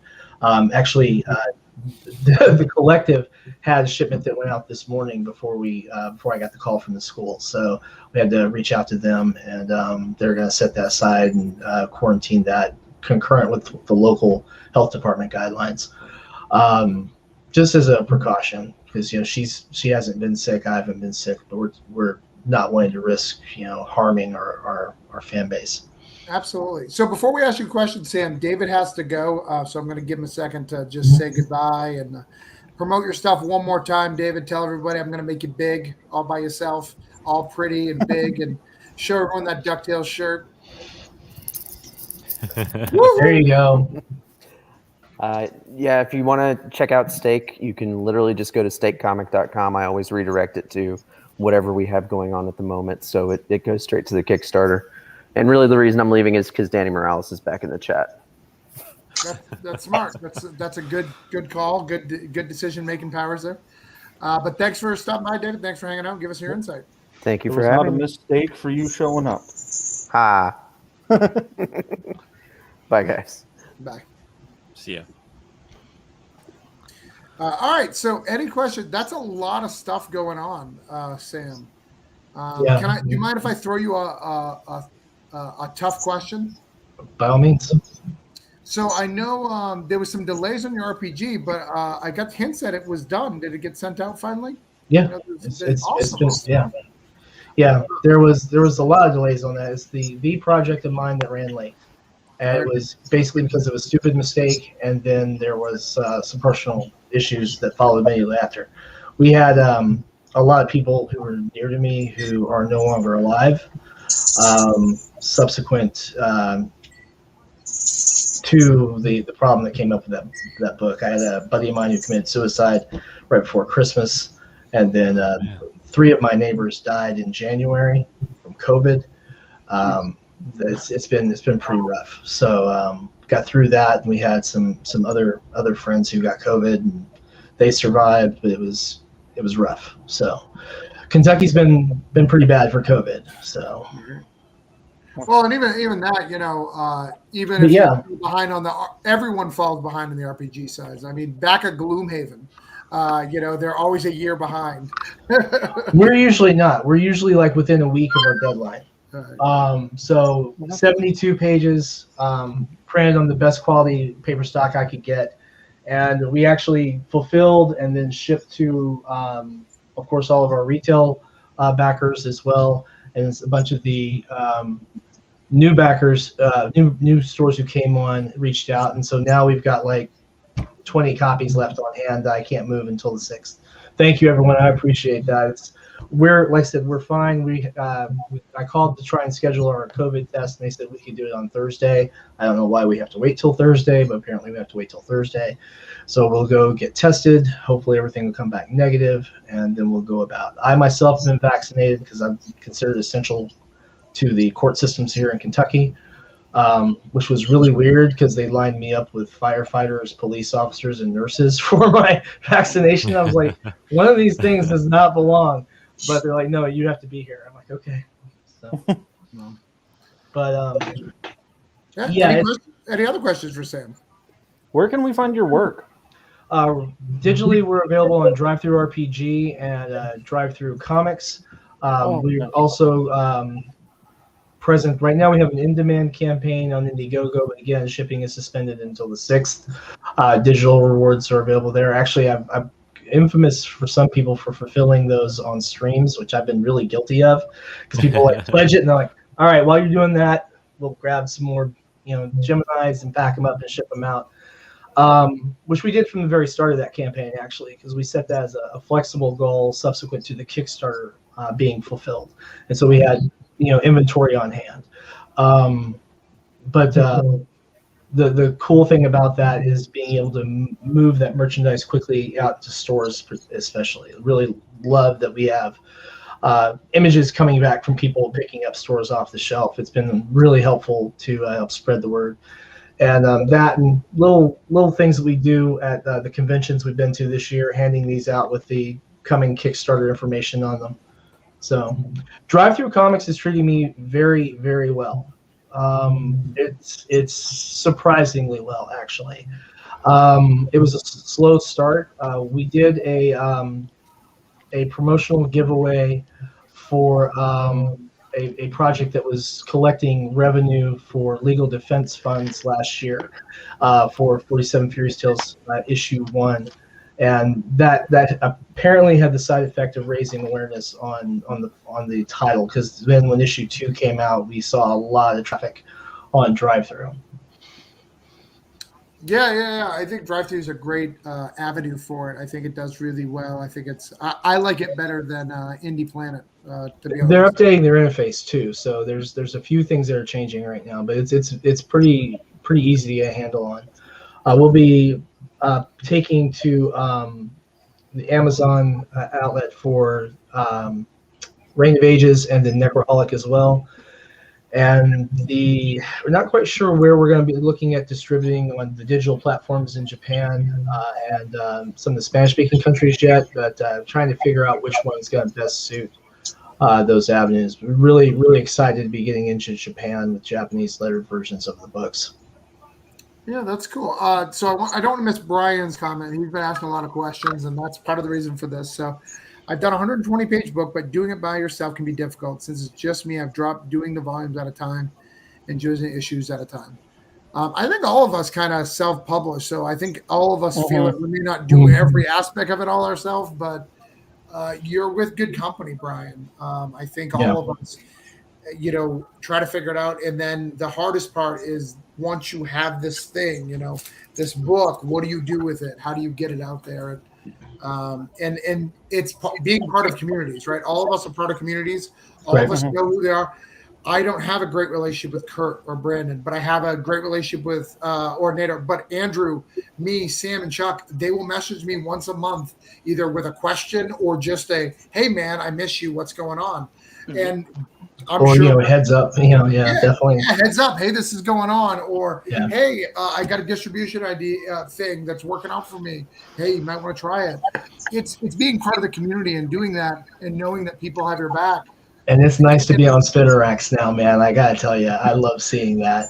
I'm not gonna lie, I love seeing 47 Furious Tales on spinner racks in dispensaries in Oregon right now, dude. I'm loving that every day. Well, I'll tell you, I had the talk with the gentleman, but I'll kind of spoil it here because it's late at night. I'm in negotiations with literally all of my books. Right. So I can't do anything right now. So I think everyone understands that. It's cool, man. It's cool. So I even have people working on the trade paperback back matter. Like we hired people like Chuck and other people who they're like, hey, what's going on with that? And I'm like, I promise we'll maybe do something with it. I may not have that call because it may not be fully mine, or maybe it will be. I don't know. Just chill, dude. And I will tell you one thing though, just a little nod to Andrew real quick. Andrew, you were having a talk on a stream I was watching one night about indie books and everything. And I want you to know I only printed 1,500 each of these, so they are incredibly finite for those backers to preserve their value. And I figured you'd appreciate that. So, I do appreciate that, and so I think it's a lost art. We don't reprint covers, so it's once we sell out, I end up buying another cover and we produce it again. So, see, I think you should go the old Marvel way in the '90s, where they made it gold, like the Bishop first appearance. Remember, there was the gold version, which was way cooler than the first. Got that it's over there in my collection actually. So yeah. So print the same cover, but you get the gold shenanigans. Well, the weird thing is it's actually called the Shenanigans cover. That's that was the Marvel official title. We don't reprint them as covers, but we've done pretty well on the 11x17s. I know, yes, they're a pain to ship, but these have been selling really well at conventions, and we've actually moved quite a few to the retailers. I've got to get a new custom-made shipping box though to make this easier. The last thing I shipped to the collective with a big order of those, the mail crushed the box and destroyed all of the 11x17. So thank God it was insured. Now I just get to wait 3 months before I get the money out. But yeah, it's been exciting stuff to see happening, to keep growing and to try and get it done. One thing I like about a lot of the people that we talk to here though is a lot of people understand that basic principle that the Kickstarter is basically funding your creation, but the real money is actually once you're selling after the fact. I mean, that's where you're really making your money at. I'm hoping it's not just me because I'll feel really foolish then, but that's where I see the biggest gains, the actual money that goes into actually creating other content ahead of that, and which is one of the big reasons we're moving into 2 more titles so quickly in the early part of next year. So we've got plenty of stories to tell, and we can definitely get them out. Well, I think you had an edge, Sam. I think one of the things that I liked about you, I've never heard you talk about cons ever.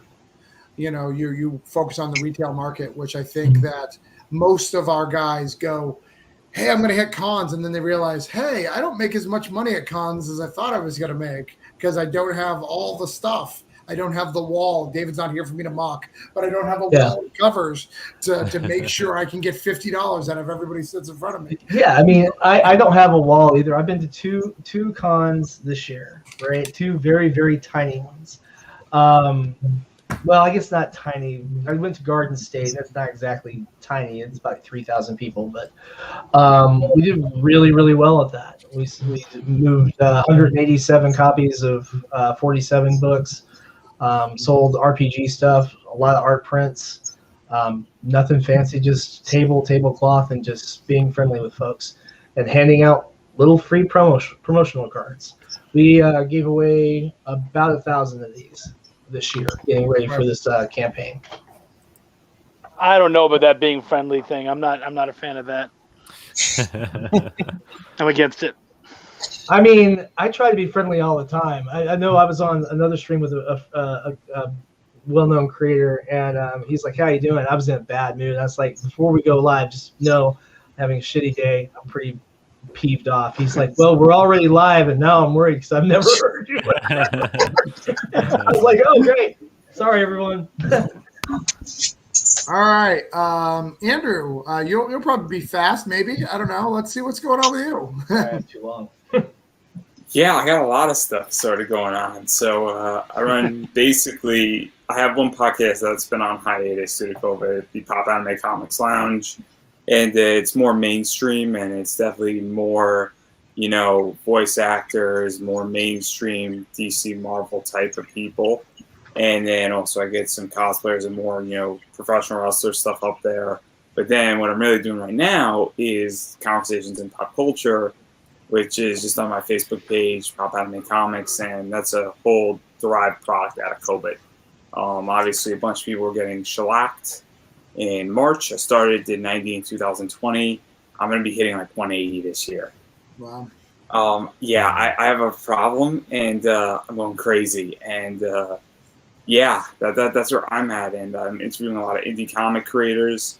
I'm interviewing a lot of indie wrestlers, a lot of cosplayers, mainstream comics, trying to get some voice actors on there. And obviously, when you guys talk about negotiations, I couldn't speak about my sponsorship for 20 days because we were figuring it all out. So obviously I understand negotiations, and I'm super excited. It's a 48 episode deal, and it's not a hell of a lot of money, but it makes the end of season 2 affordable, and it's going to cover most of season 3. So awesome. I'm going to be doing all this going forward. But yeah, that's where I'm at, and a lot of fun stuff. I'm doing some comic book investing stuff. And as I said, I'm getting into the wholesale game because, I agree that cons aren't where I think the money is. I think the money it's on things like Instagram Marketplace, Facebook Marketplace is big, and eBay is where I like to play a lot because why do I want to be able to ship from my house. The post office can pick it up, and I don't ever have to leave my house once I get merch. And the world is my oyster in a lot of ways. And I think that, I'm part of the great digitalization pivot. And I could sell anything on eBay. I could sell anything on the internet. And I don't know if I'm ever going to go back to a con ever again. All right. Any questions for Andrew? The never go back to a con again thing is weird for me because for the rest of us, I mean, I think meeting the people at these shows is a big deal. So isn't that like, don't you feel like you're missing out on the networking aspect by not being at cons? It's so weird. I've never met anybody major at a con. I've never gotten an interview at a con. It's never happened. It's all happened through emails and connecting with people and bothering people on Facebook and just saying, hey, and just somebody tweets something and then I jump on that tweet and I'm like, yo, man, I needed promotion. I just got to interview Santine Phoenix again because she was running a promotion. And I'm like, hey, I just randomly shot her a message and she remembered who I was because I asked for a written interview. It's like, oh man, I need promotion. Nobody's interviewing me this week. And so like I figured out networking is I look on Twitter, I look on Instagram, I look on Facebook. And when people need a problem solved, that's how I've been networking. And honestly, it's so much more effective than anything I've ever done before.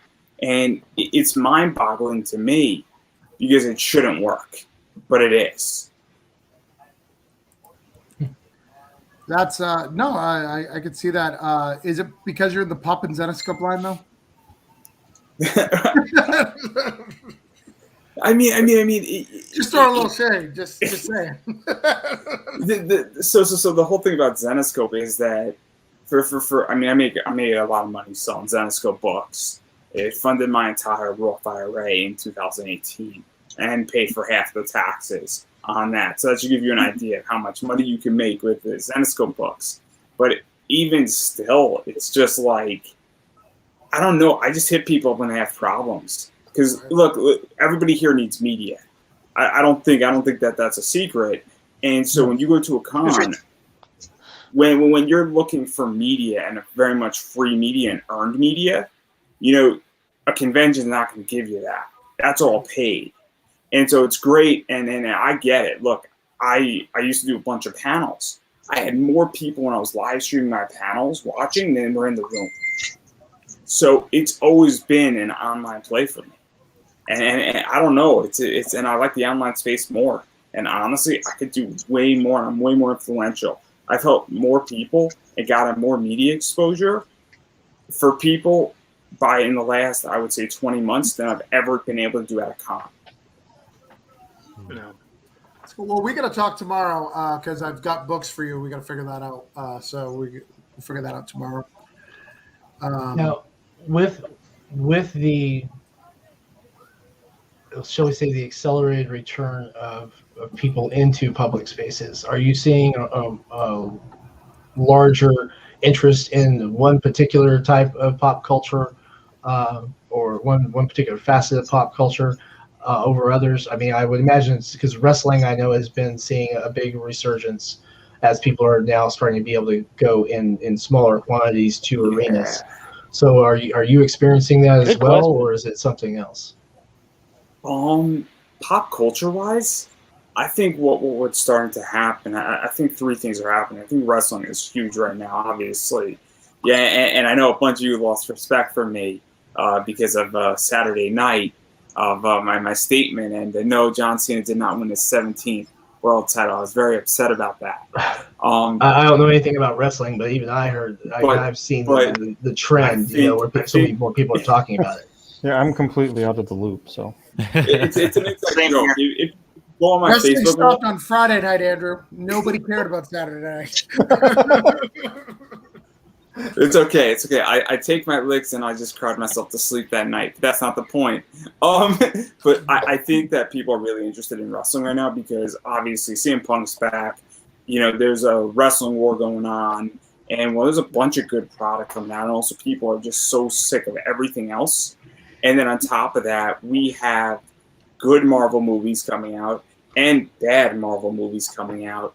And I think that's where the pop culture, though, is coming, is that I think a lot of people are interested in the cinematic stuff and the movie stuff. I think people are interested in things that they haven't been able to do. And also from a collectible standpoint, I think people are sort of into big comics, but I also think that people are getting really sick of the big two as far as comics go.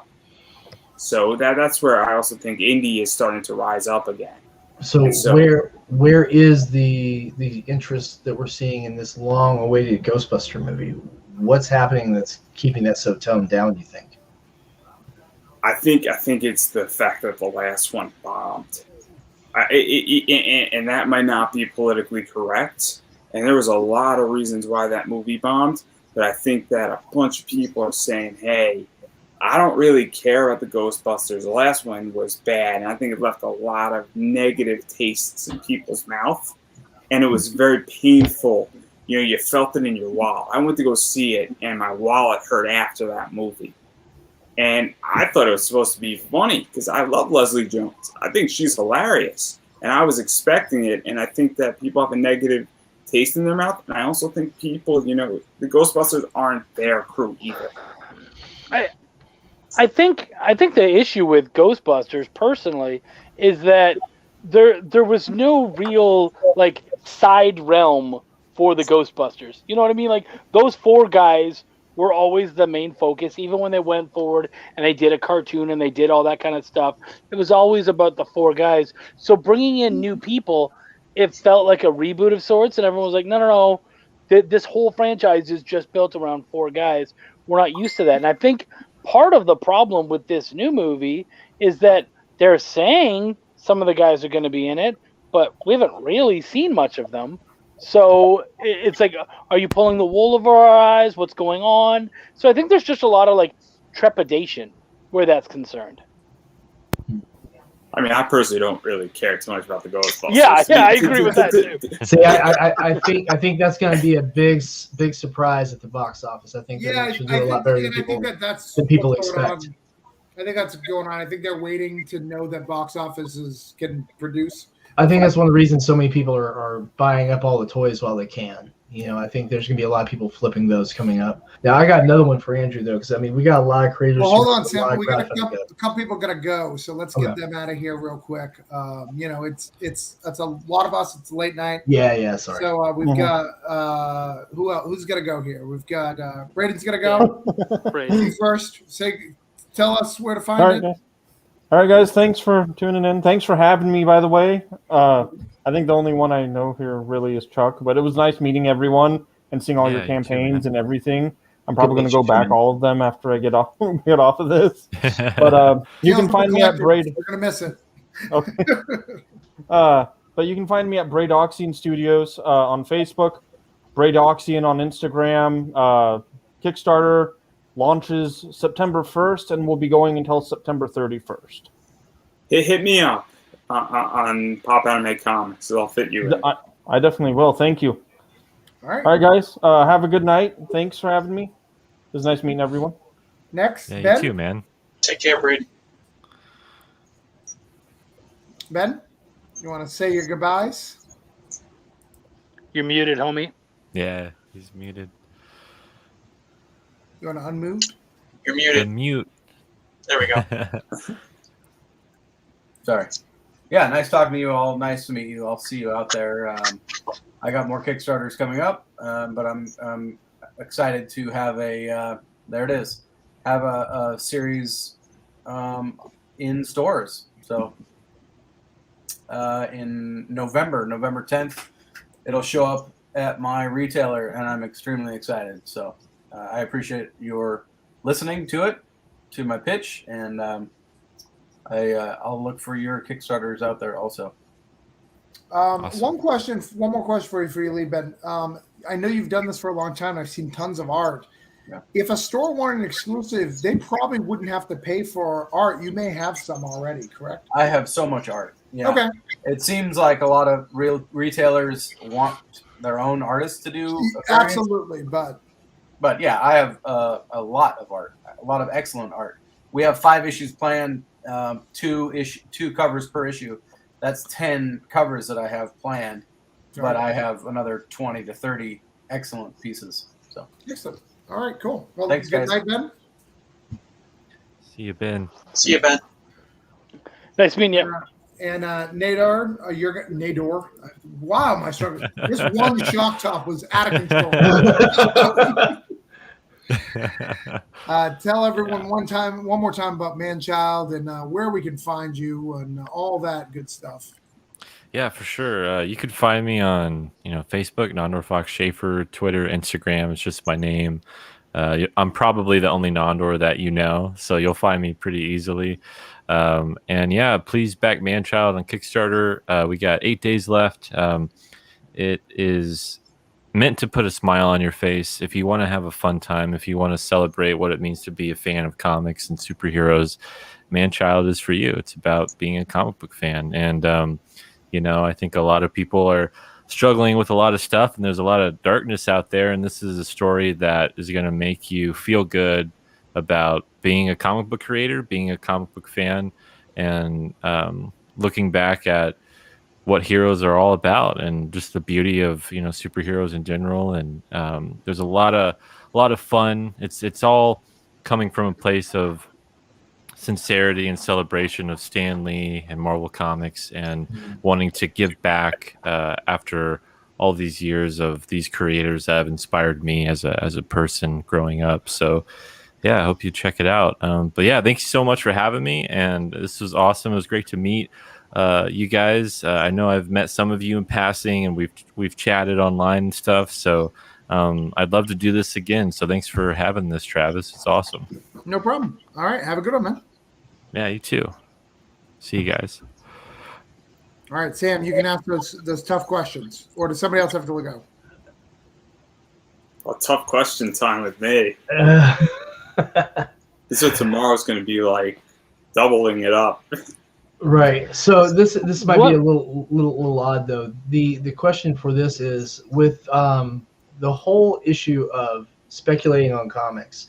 Do you foresee, or do you personally see or know of people doing a similar process for speculating on European titles in particular, where you're looking at books that are not as frequently released, are typically larger, with a very, very heavier focus on a high art style? Do you see that as a potential market exploit? So, yeah. There's, I don't know anybody particular who's doing it, but one of the things that's super interesting is international variants, because when DC and Marvel do it, I know DC does, I don't know if Marvel does it, but what they will do sometimes is that they'll go hire Victor Santos. I love Victor Santos, so DC has gone out, because when DC publishes a book into Europe, a bunch of times they publish it and print it in Europe. And so they actually hire a local artist or a European artist to do a different cover of that book a bunch of times. And a lot of these people in the US are actually wanting those books, because it's the first true appearance of a particular artist on a cover and their first work in DC. And it's a very interesting market, and a lot of people don't know it, because they think, oh, this artist has now worked on this book, and actually DC has used it as almost a test market. But then you get into things like, sadomasochism type books and vampire books in France, and me and Pat Mills spoke about this. And so obviously that's a whole different market, because the top three comic markets is Japan, France, and the US. France outsells the US, which is a beyond interesting fact, that France is the second largest comic market in the world.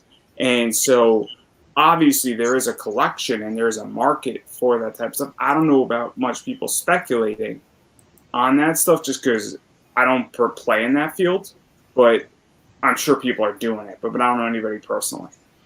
Yeah. It's just something that keeps running around in my head when I see some of the quality of books that are out in the EU particularly.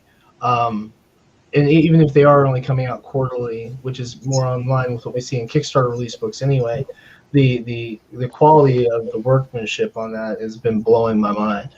I mean, it's crazy. I have somebody coming on from Singapore, and we're going to be talking about this stuff and how he has a fan gallery in his Kickstarter, and I'm like, hey, what is that like for you? And one of the questions I'm going to be asking, and it's a little bit of a teaser, is saying you're giving an opportunity for a bunch of art that people aren't going to be seeing. Because I don't know about any of you, I don't know anybody from Singapore, and so it's going to be very interesting to have this conversation, because there is phenomenal artists all over, and I think it gets tricky, because obviously I don't want to pay for shipping all the way from Europe. Right. And my world of indie comics, I think it's large, but you guys mentioned like 30 people I had no idea existed until literally an hour and a half ago. And most of those people are not our mainstream indie comic creators, if that makes sense. Well, and that's a thing I've noticed. You can give people credit, and once you give them credit, like I talked locally about Stan Yak a lot. And then recently I was at a con and they were pointing at one of my covers. They're like, that's a Stan Yak cover. Oh shit, that's a Stan Yak. I think, motherfuckers, you didn't know who Stan Yak was. Yeah. but you can build that. I mean, I'll go a more obscure name, Sebastian Chang. Yeah. Sebastian Chang, for those who don't know, I think he's Philippine, or maybe I'm thinking somebody else, but he did a bunch of Overwatch skins for Overwatch. And he started getting credit in Zenoscope, And then now he's in all of this other stuff. And better yet, John Royal is another example of that. Where now people know who John Royal is. It wasn't until John Royal started, sort of getting into some other companies and doing some IDW stuff. And then all of a sudden it's like, oh, now I know what a John Royal cover looks like. Right. And so it's so interesting. But yeah, I mean, there's real money in all this. And indie comics, I'm telling you, they're going to be pulling out. DC, Marvel, they're going to be pulling out. It's going to, Kickstarter's going to get gutted. And as soon as it does, there's going to be a whole bunch of new kids that come up, and they're going to be better than the people that were just gutted, which is going to be phenomenal. And that's the way it's supposed to work. I think it's good. A comic always needs new blood. I think it's good. So Chuck, you're new blood. What do you got going on? I'm new blood. I'm new blood-ish. Shit, I got a bunch of stuff, man. He didn't mention it, and so I'm gonna go cry. But I helped edit Sever. So Braden, you're a lovely guy, and fuck you.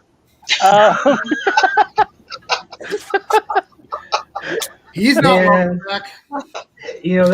That's tough because I always back books Chuck works on. So Chuck, you're gonna right, and you would have been broke. all over it. You're gonna make me. I was gonna get it anyway. It looked really good, but I mean. So to be fair, I actually proofed that book.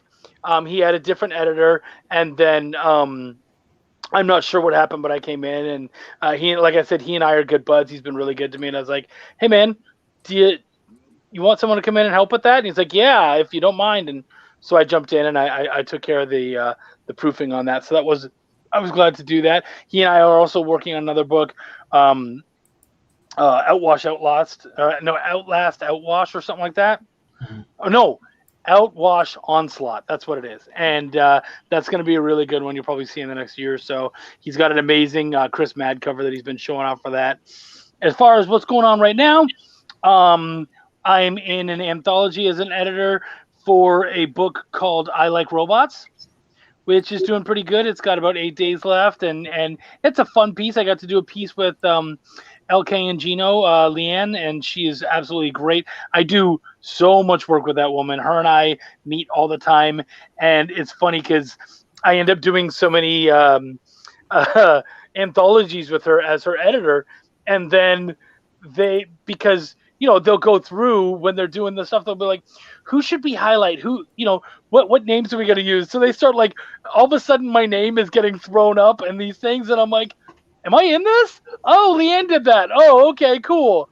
Then, yeah, I guess I'm in that. But they're, like, mentioning my name and shit, so I'm like, well, I got to make sure to push that. And it's a cool book. I'm excited to be a part of it, and I really do enjoy the story that we made together. It's a really great story about a boy, his dog, aliens, and a boy, a dog, aliens, and I believe a robot vacuum. It's a really fun, weird story, and the end of the world. It's great.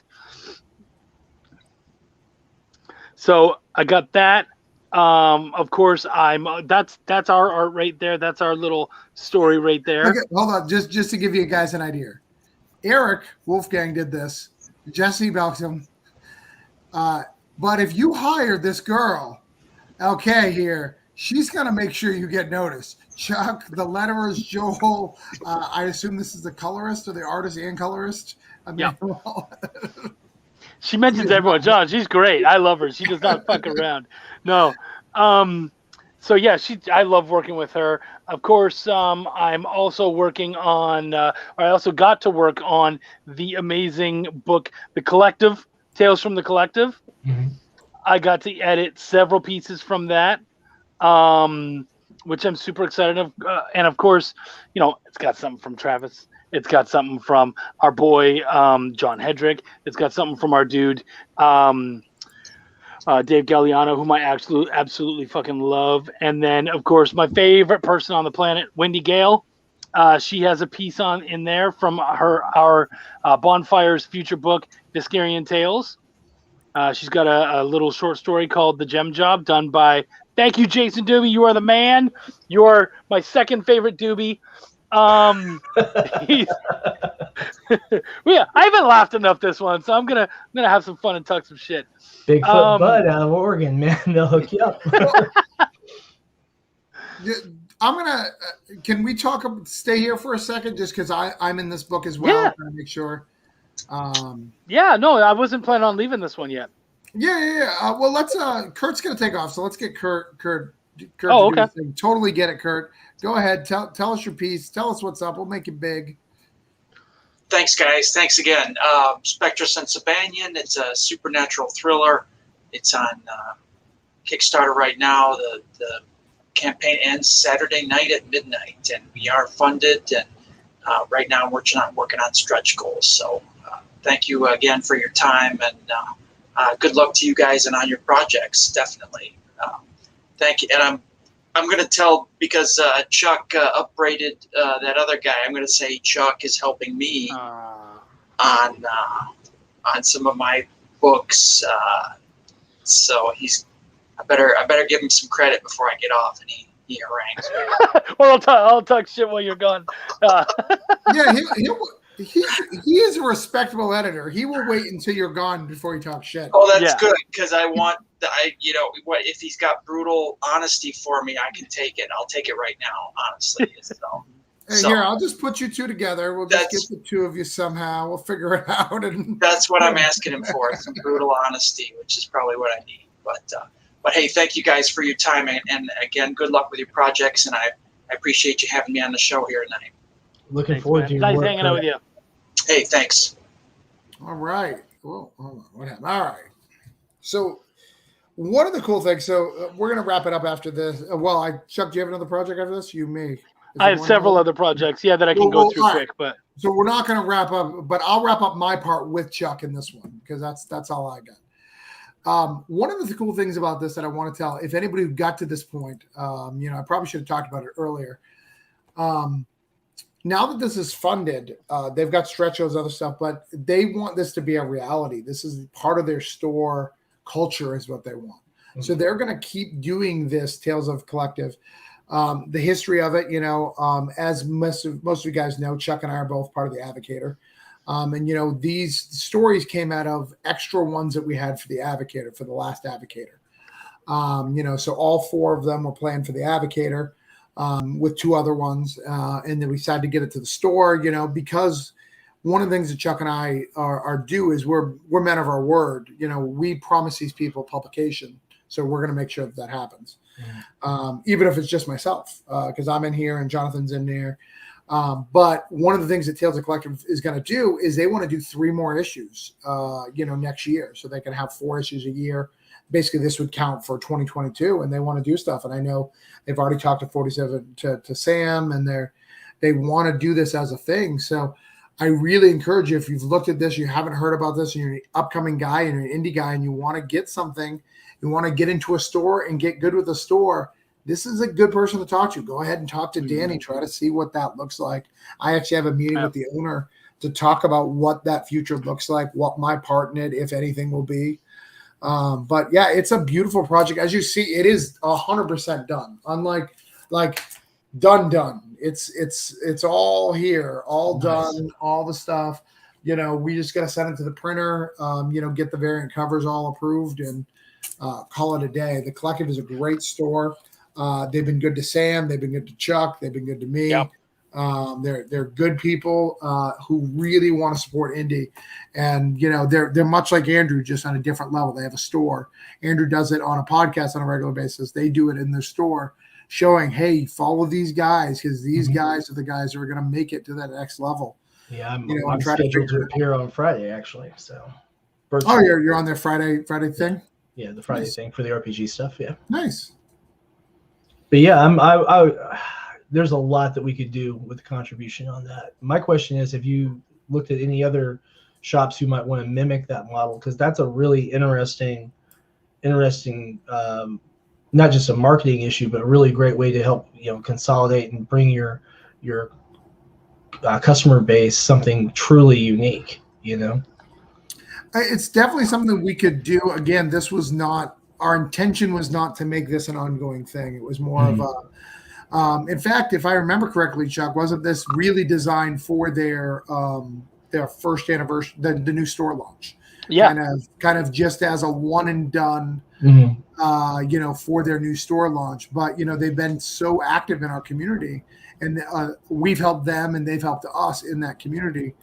They want to keep that momentum going and see what that looks like. And I know some of the ones who are in issue 2, which is really exciting. But it's keeping it going, and it's weird though. I will tell you, there is a lot of backlash because some people have said to me, I don't think stores should be doing comics, which is funny because stores sell comics all the time. Yeah, that doesn't make any sense to me. Yeah, that's so ridiculous. But I have heard that a couple of times. In fact, there's a couple of people who backed it. I'll back it because of you, but I don't want the book. Oh, all right, give them free money, whatever. Weird. Well, I think that's a bullshit statement, and the reason why I'll say it is that there's so many ways that stores lose out. Like we were talking about Substack for quite some time earlier. Mhm. You're talking about other digital platforms and whatnot.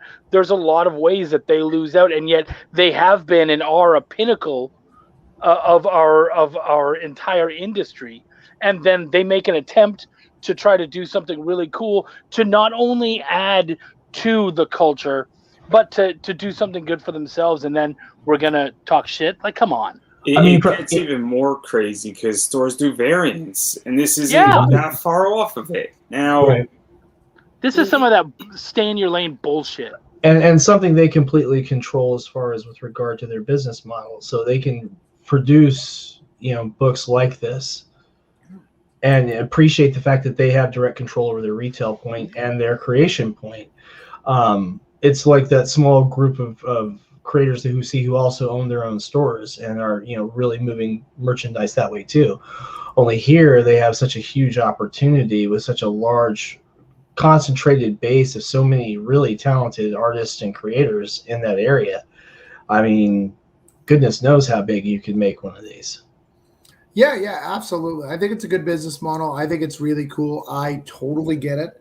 Even to go further, and sorry to cut you off, I mean, I don't know how much you guys know about what's going on in the entire comic market, but there are stores that only carry variants, and that's their business model, and a bunch of them are struggling because they are overbooked with variants. So let's be realistic. This was a risk that this store took, and it could have gone the other way. The fact that this is successful should be applauded because it could have gone the other way, and it's not anybody on an indie fold. It could have just been that it wasn't for the market. So that's the other thing, too, that I think people have to understand is that this project is a risk. This isn't a guarantee. It's not a slam dunk.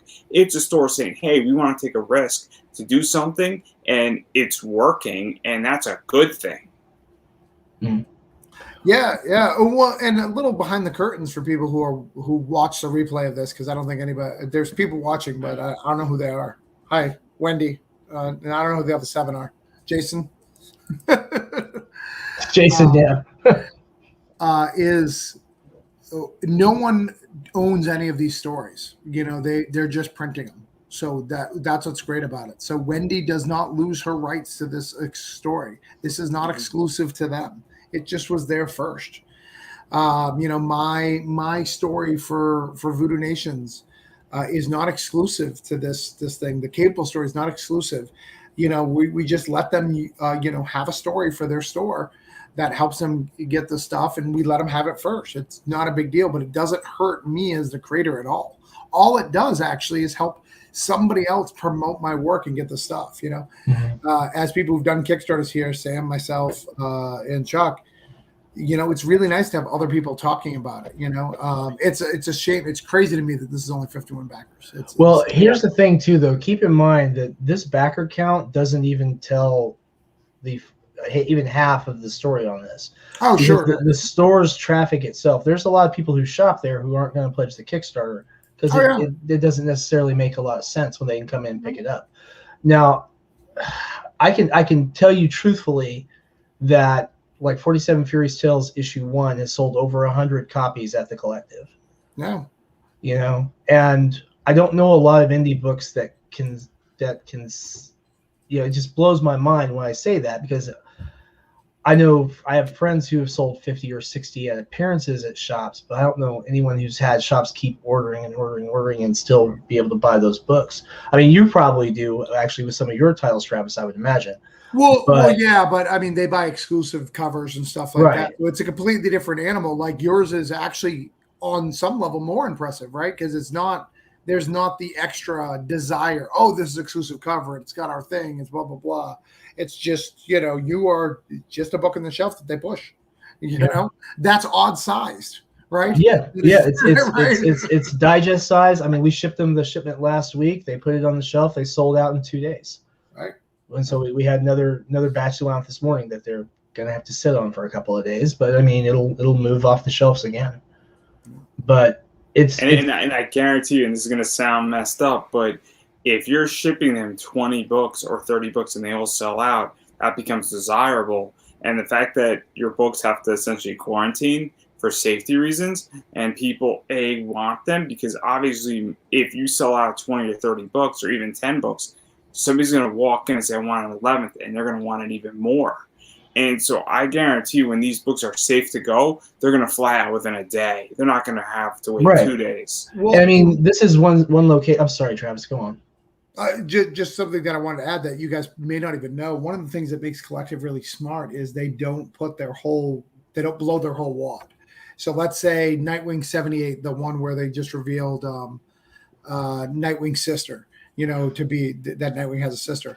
They'll only put like 5 on the shelf, and then they'll restock it a little bit later and put 5 on the shelf. They don't show that how many they have, which specs it up, which I think helps indie books. Oh my gosh, I need to buy it today because there's only 2 on the shelf. Yeah, you know what I'm saying? Even though they have more, which I think is a great tactic, but you need a store that actually is paying attention and actually cares to do that. Because if you don't have a store paying attention, you're going to lose out on sales. Right. You need someone restocking it immediately. There's a hole. Why? And their staff pays a lot of attention to what's moving in the store. I mean, you can do very well by listening to what your shops are telling you. So like when Nick Capone came to me and said, "Hey, I want to do like a Bad Girl fantasy comic," and I just got done talking to the guys at Gotham Underground and The Box and Third Eye Comics, and that's what they're selling.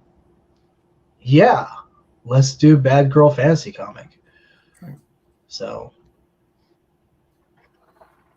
all right, Chuck, I think we're done here. Okay.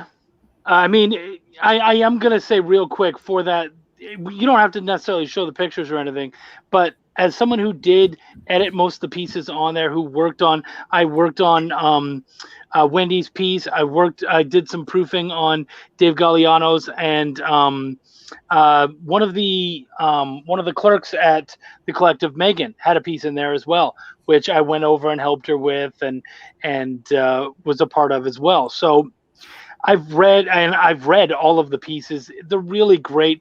If you're a fan of any of these stories, just pick it up for that. But I can tell you that the quality is absolutely there. And some cool variants. The JLA and the Avengers thing, it's not something I would have ever done, but it's cool. I'm growing to it. Danny has something there. Well, especially for a comic shop, it makes sense. You know what I mean? For us necessarily, because we're trying to push indie, why would you then do something that's Marvel DC oriented? But for them, it makes absolute sense. Yeah. I mean, sometimes composition just reveals a good idea, And I mean, just like almost all cars have 4 wheels now, that's a good idea.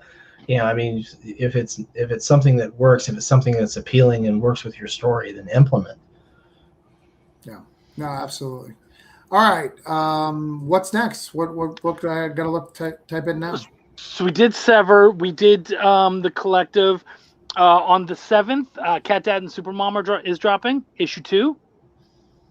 So that one is it's in preview right now, and so you might. Yeah, I'm not sure if you can quite. Yeah, I'm kind of curious if you can. Yeah, you can find the follow page at least. It should be on my wall or whatever, but yeah, you can follow it at the very least. If you look up Cat Dad and Supermom, you can track that bad boy down. I'm very excited about that one. That's going to be really good. And of course, the book got picked up by Scoot, so you guys can still go and go to Scout and grab the original, or you can go to any of your stores and see if they still have copies and whatnot. Just a great all ages tale. It sells really good at my table, and I always have people kind of asking about it and checking out on it. So I'm excited to see how that one does this time around. What else you got? And I also have, of course, because it's year round and it's always happening, I've got Chronicles of the Essence Guard. Oh. That's my audio drama that I do with Eric Cockrell. We're on season 3. Just started in 2020. We do 10 episode seasons. The first book is out and it's been sent to most people, so people should be getting it right now. I've already gotten pictures from a bunch of people who've gotten their books. So now we're working on the second book, and we're super excited to kind of see how that one comes together. And so far, I'm really enjoying season 3 an awful lot. I think that this book is a whole other level of adventure, and it's an awful lot for people to get excited about and whatnot. So if you want to check that out for free, of course, you can go to any of your podcast sites. Absolutely. Thank you, man. You can check it out. Chapter 7 should be up. I don't think we've updated the site yet, but on any of the other places, chapter 7 is already up, and chapter 8 will be out next week on Wednesday. And so we're building. Pardon me? I said I also have a cool reveal on this too. Oh, okay. You ready? Yeah. I can't see you, just so you're aware. So. Yeah, I know. No, I haven't loaded it yet. Can you see my screen? I can. Oh, cool. This is my tracking number if anyone wants to know where my house is and that my book is coming. So yay! I got that notification while we're here. I'm excited. That's fantastic.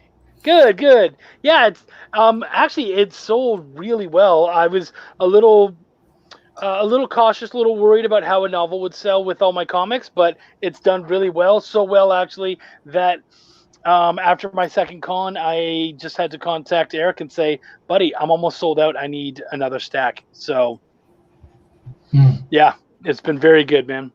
By the way, I sent your stack out. It'll be there by Friday. Yay! I have so much stuff happening for this next convention. I'm going to be in Dallas Fan Expo September 19th through 21st, I believe. And that one's going to be really cool. I'm going to be hanging out with my boy Doug Brown, who we often share a table together, of Stormy fame. Great book, great dude.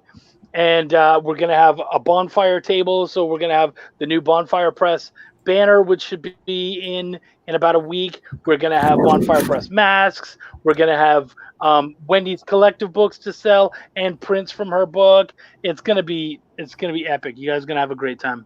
Very excited. All right. Is that it? Kevin's yeah, we're working on. Hey, Kevin, what's going on, homie? 2.5 hours, Kevin. Watch the replay if you want to know what's up. Right. Working on Belial, working on more, on Essence, working on stuff for Cthulhu Invades Wonderland. Lots of stuff, man. Tons of editing work. So, yeah, busy, man. Oh, and hold on. I got one more thing I can share since, it's my stream. I can do that. Ooh, okay. Yep. All right. Let's do one more. This would be my last thing, but you and I are working on something. Chuck, yeah, we are. Even though Chuck and I are very close, he doesn't edit a lot of my books. But yeah, this is my next launch. It'll be launching very, very soon. It's a sci-fi.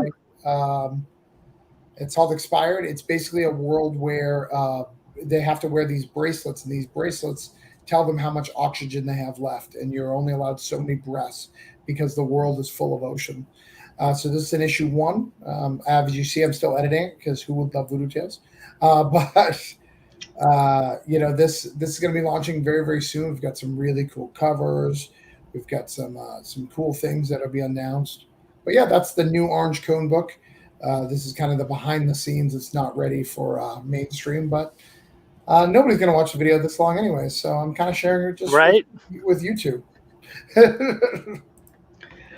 And the three people watching right now, Kevin, Well, Wendy, and somebody else. There's actually 8, which is crazy. Oh, okay. Go to bed, guys.